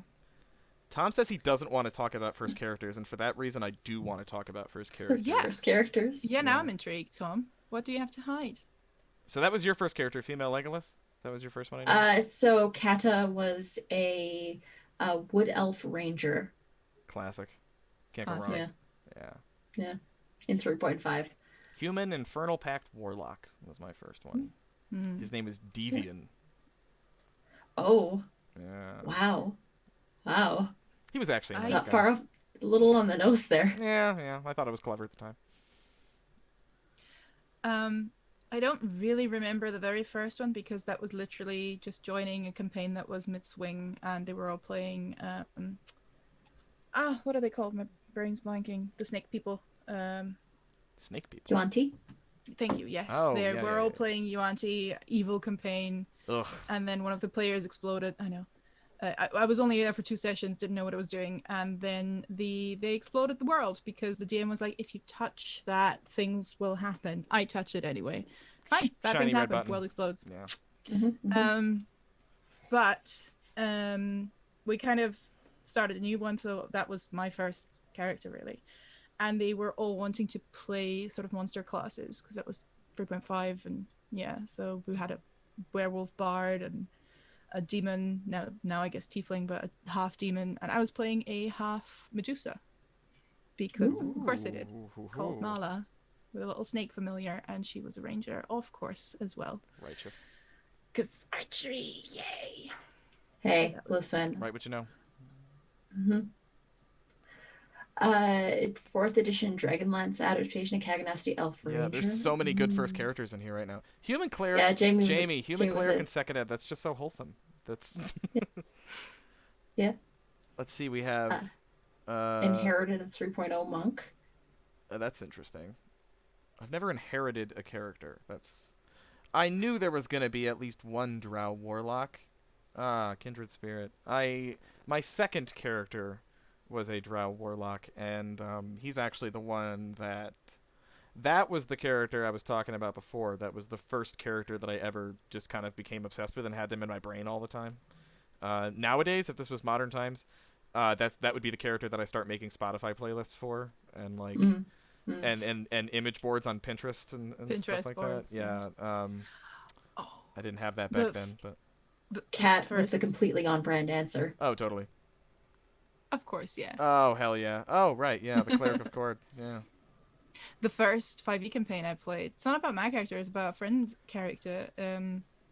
She literally played a drow, the only good one around there, of course, with a panther and 2 short swords, and when we were laughing, she didn't understand why at all. She had literally never heard of Drizzt. No. You stumbled We were- into Drizzt. All very surprised. We can't stop here. This is Drizzt country. Yeah. Yeah, I was basically adding Cat with that, but love you, Cat. You know I love you. Cat makes so many Spotify playlists. I will just say Tom still hasn't responded, even though, you know. Yeah, Tom, I want to know Tom's Tom. first character. Yeah, Yeah, Tom. Tom. Tell Come us, on, Tom. Come on, Tom. If not, I will strong harm him tomorrow when we play our Cypher game. Yes. Yes. Do it. Do not let him play until he fesses up his first character. Came into an ongoing campaign where one player left as a brand new player, 10th level. Oh, so you just took over that player's character. That's wild. I've never done that. I've never done that. I wouldn't want to do that. harsh. That seems uncomfortable. Human warlord, specifically so I could tell everyone what to do with Oh, them. no, you were that guy. Wow, Tom. Oh, no, the leader class. Oh, dear. There's something about 4th edition that sucked, that I'm glad they did away with, they used to have do you remember 4th edition had the Yeah, they had specific roles. specific roles, yeah, and one of them was leader role, which was a mistake to put that in the game because it empowered players to think they could boss each other around. And I hated it. Hated it. Yeah. Because yeah, they had it was like there was support or hybrid classes because they almost tried to make 4E like an MMO a little Yeah. bit. So you had your DPS and uh, you had your support class, and then you had your Yeah, yeah. they had Hi, strikers. I'm Tom, a recovering power gamer. They had strikers, which were Welcome, the Tom. glass cannons. Um, Yeah. and then there was leaders, and then there was one that was basically a nice way of saying meat shield. I can't remember what that was. Yeah, I'm glad they It did away wasn't with like that. tank, but it was something similar. Something like that. Yeah, Yeah. yeah. It was bad. Um, Uh, I see the chaotic story question. Why noir? why noir? Yeah, Anita, why noir? Why is Uh, noir? why is noir? Why noir Uh, B? I don't why know. noir? I don't know where I to put love this. noir. I love noir with my Yeah, I whole like him all heart. right. Uh, that's he's my best friend on the internet. He's been, and like the minute that things open up and I can cross the border, I'm flying to Chicago, and like the dude's just gonna get Oh, hugged so hard the that city will never be the same. no, no, like I'm going to make him feed me like everything. Can we just It's can we just talk about the really big? I feel like Tom is really opening up here. Recovering power gamer and recovering visionary also. visionary. Tom, I really It's okay, appreciate your Tom. honesty. This is a safe space for Yeah. you to express yourself in the way that you see fit. Um, welcome. And how shitty you used to be, but you're not anymore. We know Growth. you good We're people. here for character development and growth. Mm-hmm. You can fess up. So, Hey, okay, let's play this game, guys. I'm curious. Okay, ooh. bad GM habits that you broke yourself of, Oh, or player habits. I'll say or player habits too. But bad GM habits that I broke myself of. I'm still working on this one. Um, having a set vision for the story and the full story arc. mm, that'll get you in trouble. Mm-hmm. I've Like done it too. Yeah. I've gotten to the point where Hmm. Curious. I've gotten to the point where uh, I make story beats. Like I know that this is how this is going to go, Oh, sort of like. But if it doesn't quite go that direction, then I know that I can save that little one for later. yeah. I know certain beats that I want to hit in a game and in a story, and I'll get to them if I get to them, and if I don't, it's not that big of a deal either. But mostly, I'm working on empowering my players Mm. with choices. What do you think, Lydia? What's something For you me, used to be bad at and got better at? trying to impress my players. Mm. Trying to make everything a plot twist and a surprise and impress them with my so good joy of storytelling instead of working with them to make the story, thus also, telling them something that is going to be a surprise for their character, but because I'm like, it will probably be impactful, sure, but it will be more impactful if you get time to think about it for your character. That's something I'm very glad I'm not doing anymore. Mm. Pope as a name originally was Pope of all Munchkins. It's kind of cute. I have follow-ups, but we'll get to that. But Yep. confused. I have one I Oh. know. Here's one I inherited from my original shitty DM that I had to break myself of. And thankfully I broke myself of it fast, but because I realized very quickly how stupid it was. It is the how do I put this? It is the look how fucking cool my NPC is syndrome. I had a GM like that. Yeah, the NPC that the GM makes because the GM really wants to be a player but they can't be because they have to run the damn thing. So they make the NPC that they think is super cool, and they're disappointed that you don't also think that their NPC is super cool. But they'd rather hang out with Boblin the Goblin, the character that you made in 3 seconds. I totally did that though. I totally fell into that. The look how cool I am, and that was so actually interestingly that happened in the game I talked about that made me quit for a long time. That was one of the criticisms, and that was the only one that was fucking valid that was sent at me. Was I think one of the notes literally said, "No one's impressed with your NPC." So a dick way to say it, but they were actually right about that one. Yeah. No one cares. No one cares that you made a cool NPC. It's just no one's impressed. And that NPC that always has to have the last word and be cooler than your character. I mean, I still know GMs that do that shit. The I'm gonna get the last word in. I'm more clever than you type. It's annoying. That is one of my player things I try not to do, but still I'm occasionally guilty of, especially when my judgmental ass has decided I do not like how that GM is running things, and I Get snippy with a yeah, player. you know it. I also think I No, had to, with the GM. I think I also had to break the Sorry. habit of trying to outsmart my players. Mm. Because that feeds into that adversarial relationship that a lot of old school GMs like outsmarting or making your players like I don't know. I don't like that idea that you have to try and beat your players or win the game over your players. Yes, yes, that's the big thing. You don't win the RPG. There's no win and loss state here. It's collaborative, and I had to get over that. Again, I inherited a lot of bad habits, and that was another one I got. It was a very adversarial DM. The oh, and that bullshit of you know, getting you in a trap or something, or catching you with something you couldn't have possibly seen coming. Um, and then, you know, that whole well, you should have said something attitude. You should have spoke up. Before you stepped on the pressure plate I never indicated was there. You should have stepped up that you were tiptoeing through the room. Like, what the fuck is this? That lazy catching you in traps bullshit. Yeah.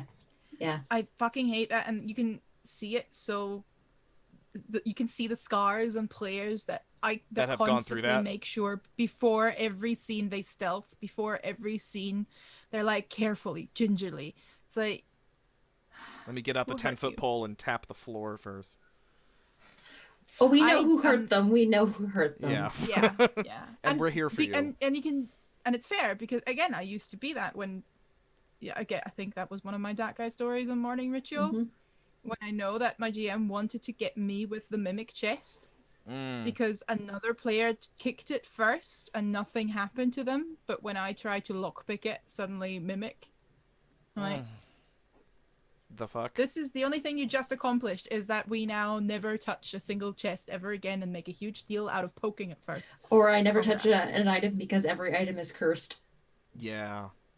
Never put the ring on. I like a good cursed item though. Like, well, But see, again, that's okay. you work with a player beforehand. Oh, yeah, I know the Throw story. themselves at it. Jamie just mentioned it's like bold of you to assume there was a chair. Go on. The GMs that set up that want to control things in such a way that unless it's specifically described in the scene, it's not there.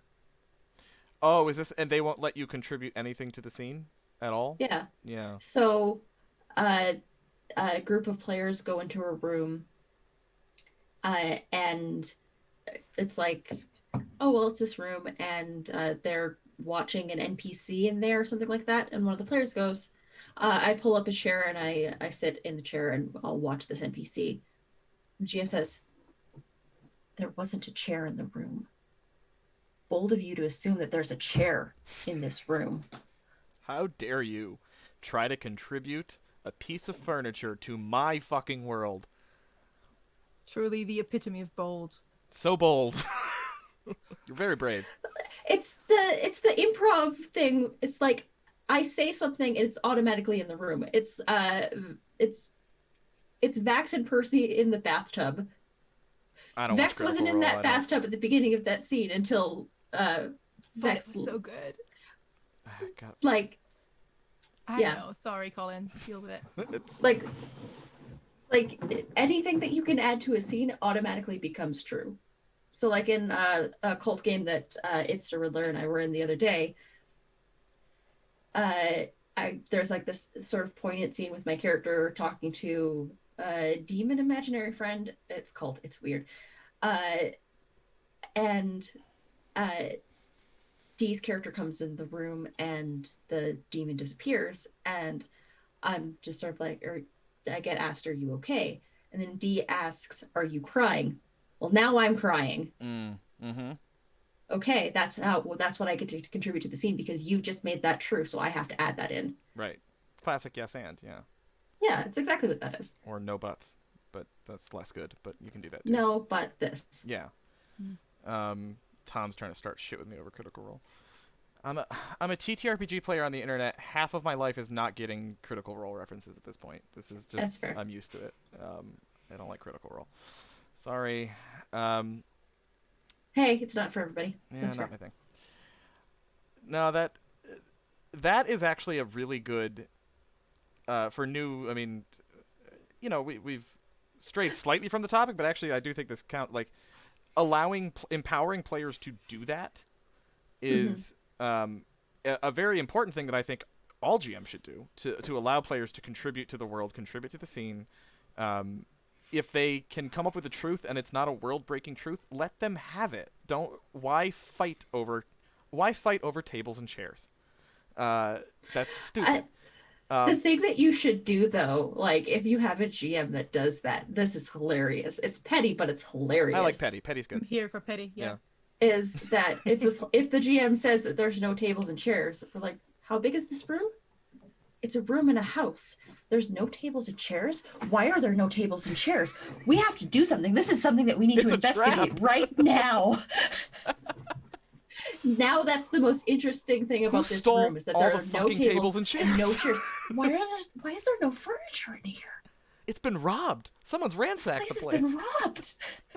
This just turned into a police investigation. There we go. Now you've got a whole new plot just to fuck with that GM. But I actually do have a question on that though, Anita. That is actually kind of a hard thing to get people to do, I've noticed in the beginning. Because and I don't even think, it especially happens if there's someone who, like we were saying, has those scars where they've come from a shit GM. Mm-hmm. And they are not even aware that they're allowed to do that they're allowed to contribute to the scene. They think that's a no-no. It's against the rules because the GM controls everything and they're not allowed to. But even for people who don't have that, empowering the players to do that is actually kind of a tricky thing, especially for new people. So I'm curious how you go about kind of hinting and letting them know that, yeah, you can contribute stuff to the scene. Anything you say, I can affirm and validate. So what's your approach to that? It just goes back to what are you doing in this moment? And when the player tells me what they're doing, I embellish on it. And that gives them the idea that, oh no, I can actually add things to this. Right. So, like, example, I guess, what are you doing in this moment? I'm sitting at the bar. And then you would add on, well, yeah, there's, you're drinking a pint. You're drinking a pint. Now there's a pint. The bartender comes by and asks if you want anything else. So you've already eaten something. Now you've already had something, right? Exactly. And also the bartender points to sort of gestures and says, there's a fellow over there who's maybe watching you in this moment. And now you've got an NPC in the corner of the bar that might have something interesting to say to you, potentially. So that's Aragorn in the corner of the prancing pony with the pipe, right? Exactly. Yeah, you gotta. Everyone needs that scene at least once. Here's another drink. I didn't order this drink. No, but that fellow over there just did. Yeah. Wonder. That was something I'm also kind of tugs into the proud moments. I had one girl on my Vaults game that was clearly full on into numbers, maths, strategy, war game. Like the basic question just, all right, what do we need in the party? Who do we need? Okay, we have a healer, we have a tank. What could I be? Optimization type person. Exactly. Mm-hmm. And everyone else, that was actually a game Susie and Frax were on, I think. Oh. Everyone else was just here for... Susie played an emo, a Ladrin, Frax was punching trees as a druid. It was great. But she was just so intense about the mathematic aspect and clearly some form of, antisocial thing, just very uncomfortable with just talking, just chatting. And yeah, I did what you were thinking. Okay, when she was giving me a one-word sentence, I kind of piloted her character a little bit and to embellish. And then afterwards, is that roughly what you had in mind? No, maybe a little bit more. Okay, let's do it different then. Is that what you had in mind? Yeah, actually. All right, cool. And then through questions and through asking for small contributions, her contributions got bigger and bigger and bigger. And I at think the also end, asking the players how their character is feeling in this moment That helps, yeah. can help as well. Asking leading questions. An but at the end, she an was old like, skill "Oh of God, mine. we need to do more RP in my home game." We were all just about like she got super into it, and That's the thing kind of is, warmed yeah. my feeling. Yeah. Sometimes the most fun characters that you can have are the ones that are the least optimized. Oh yeah. Playing weaknesses is so much more fun than playing strengths, in my opinion. I just have more fun with that. I loved playing the. I had a thing because I mean, I'm a lawyer. I don't know. I talk fast. Like I like to play those kind of characters. I played a lot of face characters, I guess is what I mean. Yeah. I like to play those high charisma face characters that are the fast talking person because I like the RP. I'm here for the role play, right? So I want to be the person that's up there mixing it up with all the NPCs and making the deals and the persuasion and the deception checks. I also played the guy who lied about everything all the time for no reason. That was a That's one of those. that was a player habit I had to break myself of. I totally had that. But the first time I ever played a low charisma person who constantly puts their foot in their mouth and gets the party in trouble, I realized how much fun it is to play the weakness, play up the weakness. It's don't send me in to do the negotiation. I'm gonna fuck it up. That was fun, and I don't know. Maybe I had that in my head, that kind of optimization type thing that I can only do the thing I'm good at. But it's just as much fun to do the stuff you're bad at. And not even that though. When you're building a character, and you could just build a character just to have fun with it. I made a character that was a bard that had no good spells. Everything that I this play one now. bard did, yeah. So Scribbles, the Goblin Bard. Scribbles, was that the voice? Scribbles, the Goblin Bard. Oh, nice. Had Prestidigitation and Minor Illusion, and used those two spells to make it seem like they were casting spells. So Prestidigitation for the sensory effect and Minor Illusion for the flash. And never actually did anything. No, anytime that I rolled a die, it was a deception check. So we went through this entire dungeon crawl from start to finish. Scribbles got a chest laden with gold because the players thought it was a mimic, and Scribbles just walked up and kicked it, and it opened up, and it was a whole bunch of gold. Because they just said, "Hey, Scribbles, you can have this." None of them caught on. And then, chest full of gold. Scribbles popped it up. I got a custom item from the GM that was I was allowed one wondrous item, so I made their guitar. I called it the Flying V. Dope. And it was a guitar of flying. Hell yeah. So kicked off with this chest of gold, and Scribbles made their way out of the dungeon with a chest of gold, having contributed nothing to the party, and none of the players knew until I told them. One of my favorite early scheming with a player moments. I'd never had anyone do this to me before, but I was GMing some guys at a one shot at a friend of mine's house when I was in law school, and this kid I'd never met just said, "Hey, I made a character. I want to know what you think about it." And he introduced his character to everybody else, and he said, "I'm a wizard." And then he pulls me in the other room and goes, "I'm not a wizard." And his whole thing was he was a guy who just pretended to be a wizard. He was he couldn't actually do anything. And so he's like when I say that I'm going to use spells, can you just like make me roll even though I can't actually do anything? He's like, "Cuz I just want to keep this joke going." I'm like, "Okay, sure. If you want to do that." And his name was Gladen the Reality Sculptor. Not only was he not a wizard, he really played up the idea that he was basically a con man, and he couldn't do anything. He was useless. I don't even know what his actual class was, but he sure as hell wasn't a wizard. And he was hilarious. He got killed by the end of that adventure because he couldn't do anything. he was useless, but it was so much fun. I love scheming with players. You don't have to have a player or character that's optimized to have fun with the game. No. And I think also just being able to tell players that they're able to tell a story. Like, you know, the fact that you don't have to even roll a die to do a thing.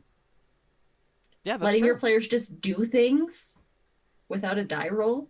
Like, if a player comes up with a convincing enough story to convince the king to join their cause, Why roll the I'm persuasion not going to check? even allow a persuasion. I'm not even going to say a persuasion check. I'm just going to say that you make a good point. Yeah, that was good. Reward it. Reward the good roleplay, Yeah. right? And that's Exactly. kind of where we're coming back to the theme as well with the beginners and, you know, how to get people into TTRPGs mechanically, like tool wise. One shots, Yeah. one page One adventures, Grant pages. Howitt. We've Thank you, been Grant praising Howitt. the man for everywhere and will do again. And We're will do playing one of his hopefully. games on Sunday on this channel. Just Yep. saying. But that is where you can get over the misconception that everything is maths and everything is 15 dice rolls. Well, it's not always a misconception. There are crunchy systems out there, Oh, yeah. but that's what everyone just associates with it, and it's not necessarily the case. And that is how you get that is how you get them, especially the role players, which is kind of who we want, at least as we three. And Well, yeah. yeah, The crunch is It's for some like people, but yeah.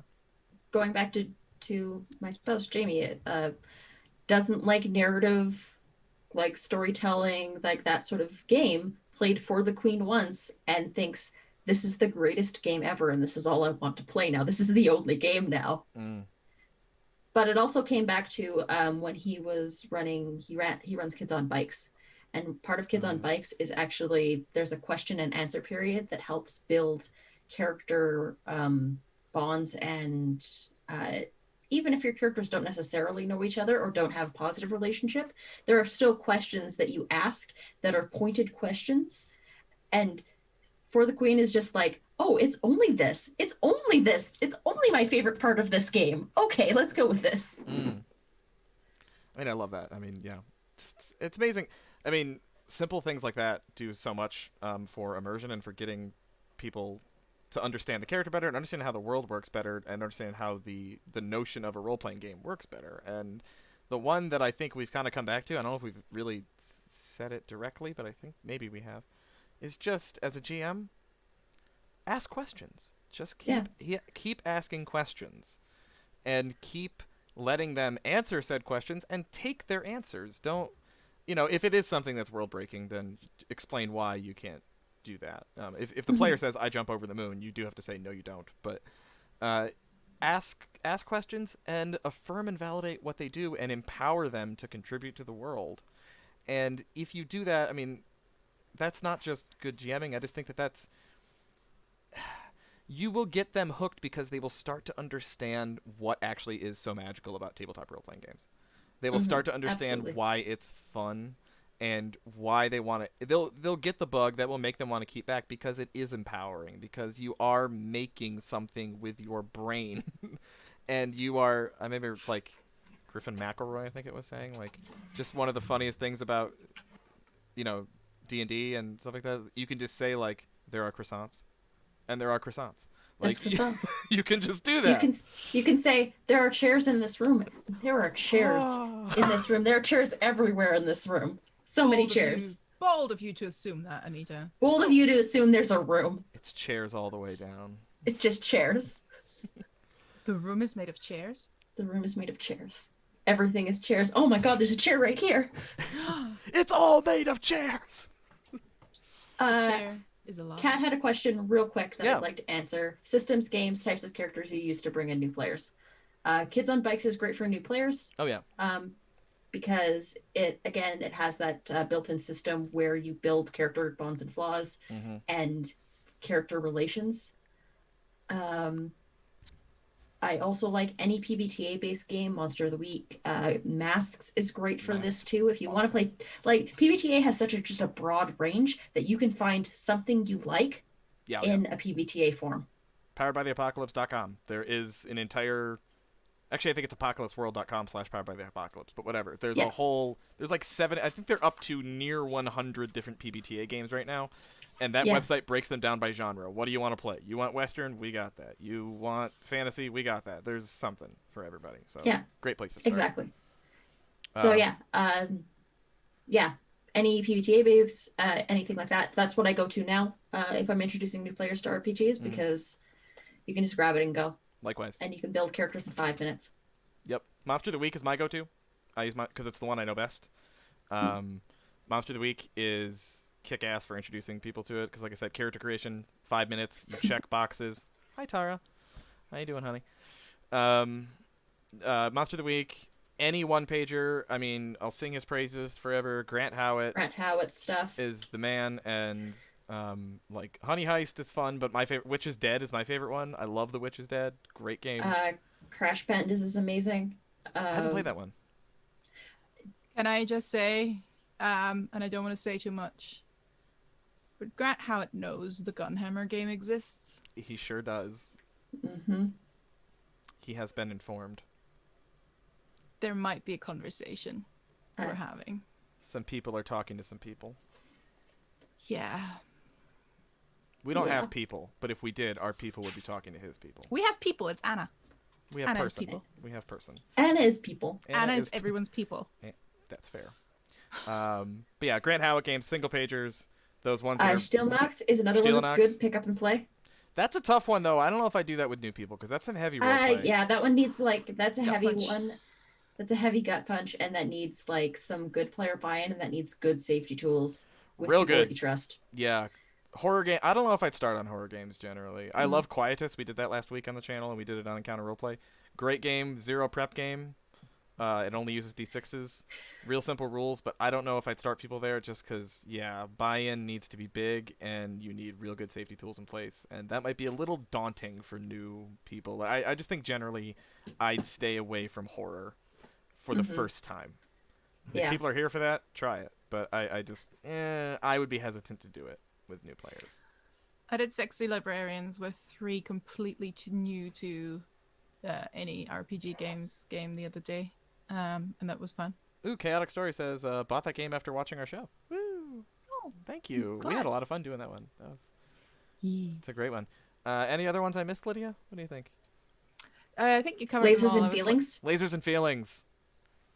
I think, isn't Sexy Librarians or Hot Librarians the hack of Lasers and Feelings? Yeah, and it's a different one. It's not a Grant Howitt game, I think. No, it's not a Grant Howitt game. Lasers and Feelings is its own sort of thing, but it's again It's very similar vein. it's the same joke that you have 2 stats. Yeah. Lasers and Feelings. Yeah. I think Battle isn't Honey Wizards, Heist? of course. Honey Heist is like Bear and Criminal. Bear and Criminal. At some point, yeah. Did Grant Howitt start this joke of you have 2 stats and it's just kind of rolled? I don't know who began this, but Possibly, it's become a thing, really now. Yeah. I love The Witch is Dead. That has 4 stats. Ooh. But that's very easy. That's a pick up and go game, and I've never not had a hilarious time playing The Witch is Dead. That's a great. And there's a sequel to it. Actually, Grant Howitt came out with a sequel to The Witch is Dead called The Witch's House. That is way Out of darker. Bubblegum is another fun one too. What was that one? Out of Bubblegum. Out of Bubblegum. I don't know that one. I'm here to kick ass and chew bubblegum. I'm all out of bubblegum. What I'm taking away from this is that we need a lot more Sundays. We need more Sundays in the year. Yeah, because that's our one-shot day now, isn't it? It is our one-shot day, and we'll talk about that in just a moment. But first, we have to say goodbye to Anita. Anita, we will miss you, but thankfully you told us that you just live here now. You hang out in my channel when I'm not here, apparently. So. Yeah, that's well, I generally live in Zoom chat. Right. There's a chance at any given point that I could just pop into a Zoom call with anyone at any time. We'll be looking out for you then. It's kind of my superpower. So, yeah. But when you're not in Zoom chat, well, I guess you are in Zoom chat for what I'm about to say. When you're not on this channel in Zoom chat, where can you be found for all of our viewers? Where can we see Anita in the week to come? So you can find me over on Critical Misses tomorrow. Tomorrow you can find me with Noir doing we're going to be doing our morning ritual where we chat TTRPGs into more. Who do you got tomorrow Um, on Morning Ritual? we've got one Dracu. Dracu! We've Our got a favorite. Dracu. And Yeah. there she is. Hi, Dracu. Hi, Dracu. We've got one whole Dracu because we love us a Dracu. Everyone wants a Dracu. Is going to be on tomorrow with us talking. Sundays we have a rotating game. This Sunday I'm actually not going to be on the channel. Jamie Spoose runs Their Kids on Bikes games. So Now Leaving St. Lemmings is on Sunday. And then throughout the week, you can find me on a couple other channels. Mondays now, I guess.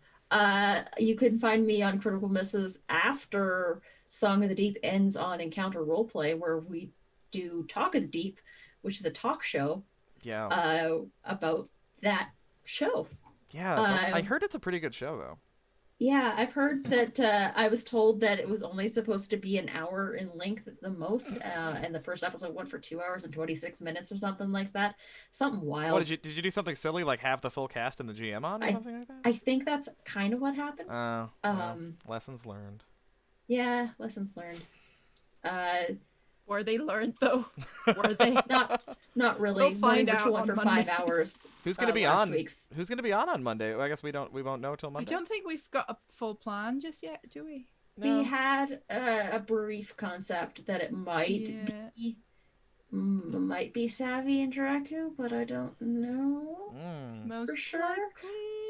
I'm gonna be watching the show anyways, and I can always give the tap to whoever's gonna pop Something in. big happens. Yeah. Tuesdays you can find me over on Madame Gandalf's channel where we play a game of Cult. I think we have 2 episodes left of that limited series. Noir's also in that game, right?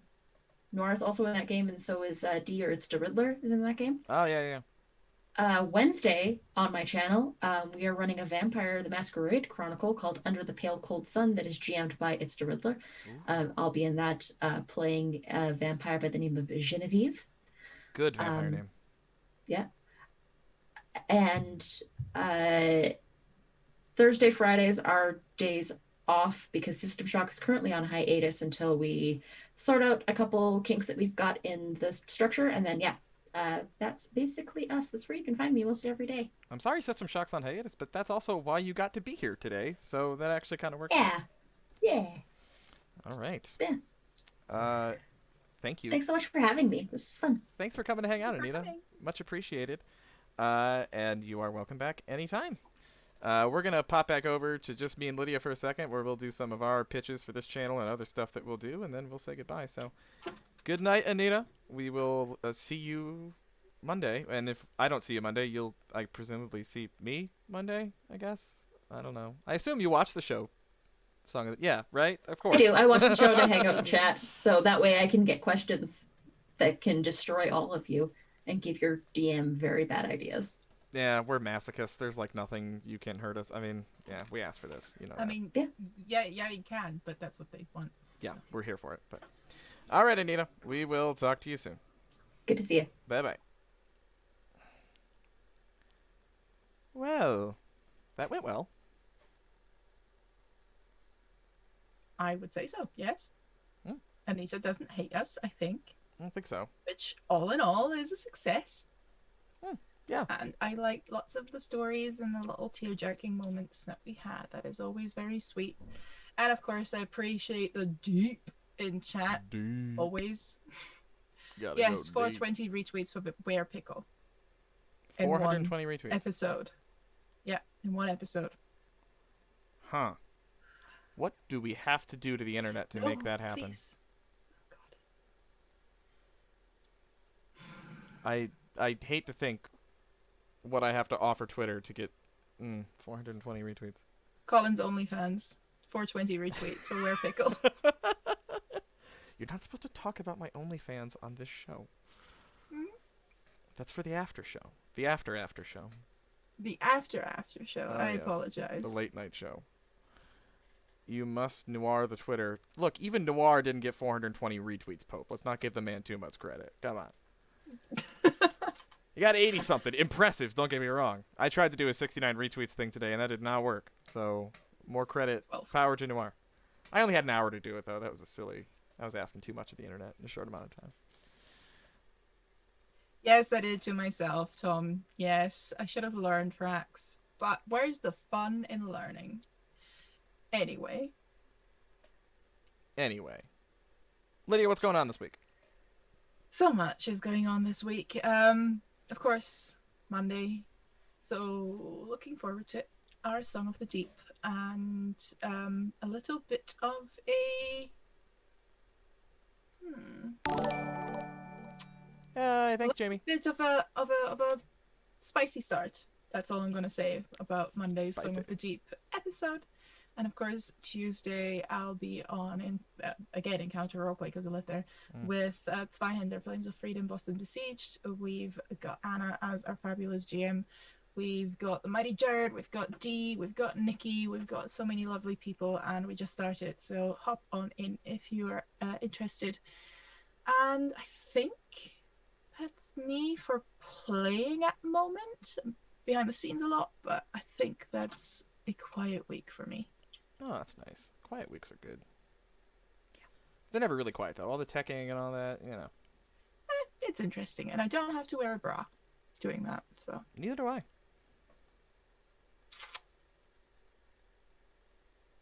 I just want to, so I do. So this week, Monday,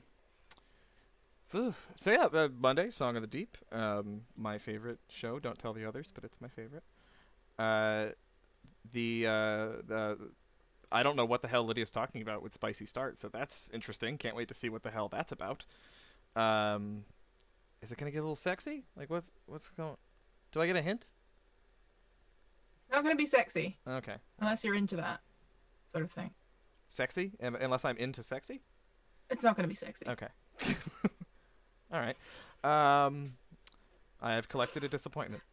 So that's going to be Monday night, and then after that, Talk of the Deep, which I don't think I'll be on, but hey, you never know. Who knows? If something really sexy happens Monday, maybe... No, okay. I'll drop the sexy. But definitely, regardless, I don't care if I'm on it or not, my beloved castmates and Lydia are, or maybe will be, on Talk of the Deep Monday night, so you should watch it, because you need more Song of the Deep content in your life. And then after Song of the Deep, Tuesday, from 2 to 5 on Encounter Roleplay, 2 to 5 Eastern on Encounter Roleplay, is Achtung Cthulhu, my game I'm running. It's not mine. We all share it. The game that I run with just the absolute most badass group of role players, and it's like intimidating and awesome. The Tentacle Tuesday game on Encounter Roleplay. We've got Kat in there, who I think is still hanging out. What's up, Kat? Laugh Love Lindy and Charlie from Encounter Roleplay. Rindis, Party Web Games. Yeah, it's so damn good. I love that show. I love it so. And things are heating up on that show, and this is supposed to be World War II meets the Cthulhu mythos, and the last episode gave me heart palpitations, and they haven't even met anything remotely supernatural yet. Just Nazis, man. Just regular old Nazis. So that's great, and I look forward to it every week. Gonna be a great game. And then I think that's all the playing stuff, I believe, for next week. But this Sunday here on this channel, Sunday night at 7 p.m. Check it out. We're gonna do. We're keeping this theme going of our one-shot Sundays, where we're doing low prep or no prep games that we can just pick up and go. And this week is going to be One Last Job, which is a game I actually used as the basis for a one-shot I did on Kobold Press a couple months ago, or whenever that was. Who knows? Time means nothing anymore. 2020. But this is a really interesting game where it's a complete no prep game, and you basically you don't even make your own character. The other people make your character for you. They create what they need for this heist or whatever that they're going on, and they make it. And you're all, it's that trope of criminals getting together for one last job, one last ride. And the only thing we decided in advance for this game, because we wanted to get this one thing nailed down, was setting. So they wanted cyberpunk, I don't know. I don't know cyberpunk, so I'm gonna just like literally Google TV tropes and do it the best I can, because I just don't know a lot of cyberpunk media. I'll go watch Blade Runner or something. So that's gonna be this Sunday at 7, and there's a great crew of people signed up for my server that are on that, and it's gonna be very very fun. And then the really cool one, I guess I can announce. Yeah, what the hell? It's my channel. I can announce it. On the week after that, Sunday the 22nd, we are running a one shot of Estate, which is a game by Handiwork Games. It's a game I think originally released 2004, but they're re-releasing it, a second edition, and redid the entire rulebook, and instead it's being done as a Forged in the Dark system game now, so it's all based on Blades in the Dark. And we have a killer crew of people together for that. That's going to be myself, Anna, Nymeria941, Savvy Seaworth, uh, Bull Donaldson from my server, who runs great games for Albacon, and oh lordy, Wally, Awesome King, who you can see on Masks on Mad Adam's channel, and I believe he's on a Game and Encounter roleplay right now too, Lydia, right? Wally? He is. No, he was supposed to be in a one shot, but Oh. that, yeah. Oh, well, sorry, Wally. Um, but that's going to be a really interesting crew. Pope, I'm so glad I have your attention. Please stop by. I'm very excited for this game. It is a beautiful setting. It's this like cyberpunk meets Victoriana kind of futuristic setting. It's brilliant. I'm really looking forward to this game, and we're all playing pre-generated characters that come with the starter set, but we're already, us, so we've made them our own, and it's going to be very, very interesting. Bulb's going to run that one for the four of us, and it's going to be a great game. So definitely stop by and see that. And I think that is all that's going on around the channel Colonomicon for the next little bit. But this show is going to be every 2 weeks for now. Next Friday, I have to play in a Pathfinder game, so I won't be able to do it next Friday. But we'll see you all again for the next episode of the GM Post-Mortem in 2 weeks, when we will discuss something we haven't decided yet. Is that a good ending? Sure, love. Go Thank for you. it. Much appreciated. All right. Well, thanks for hanging out with me, Lydia, and thanks for all of you hanging out in chat. Much appreciated. Bye, everyone. We'll see you all in 2 weeks. Bye, everybody.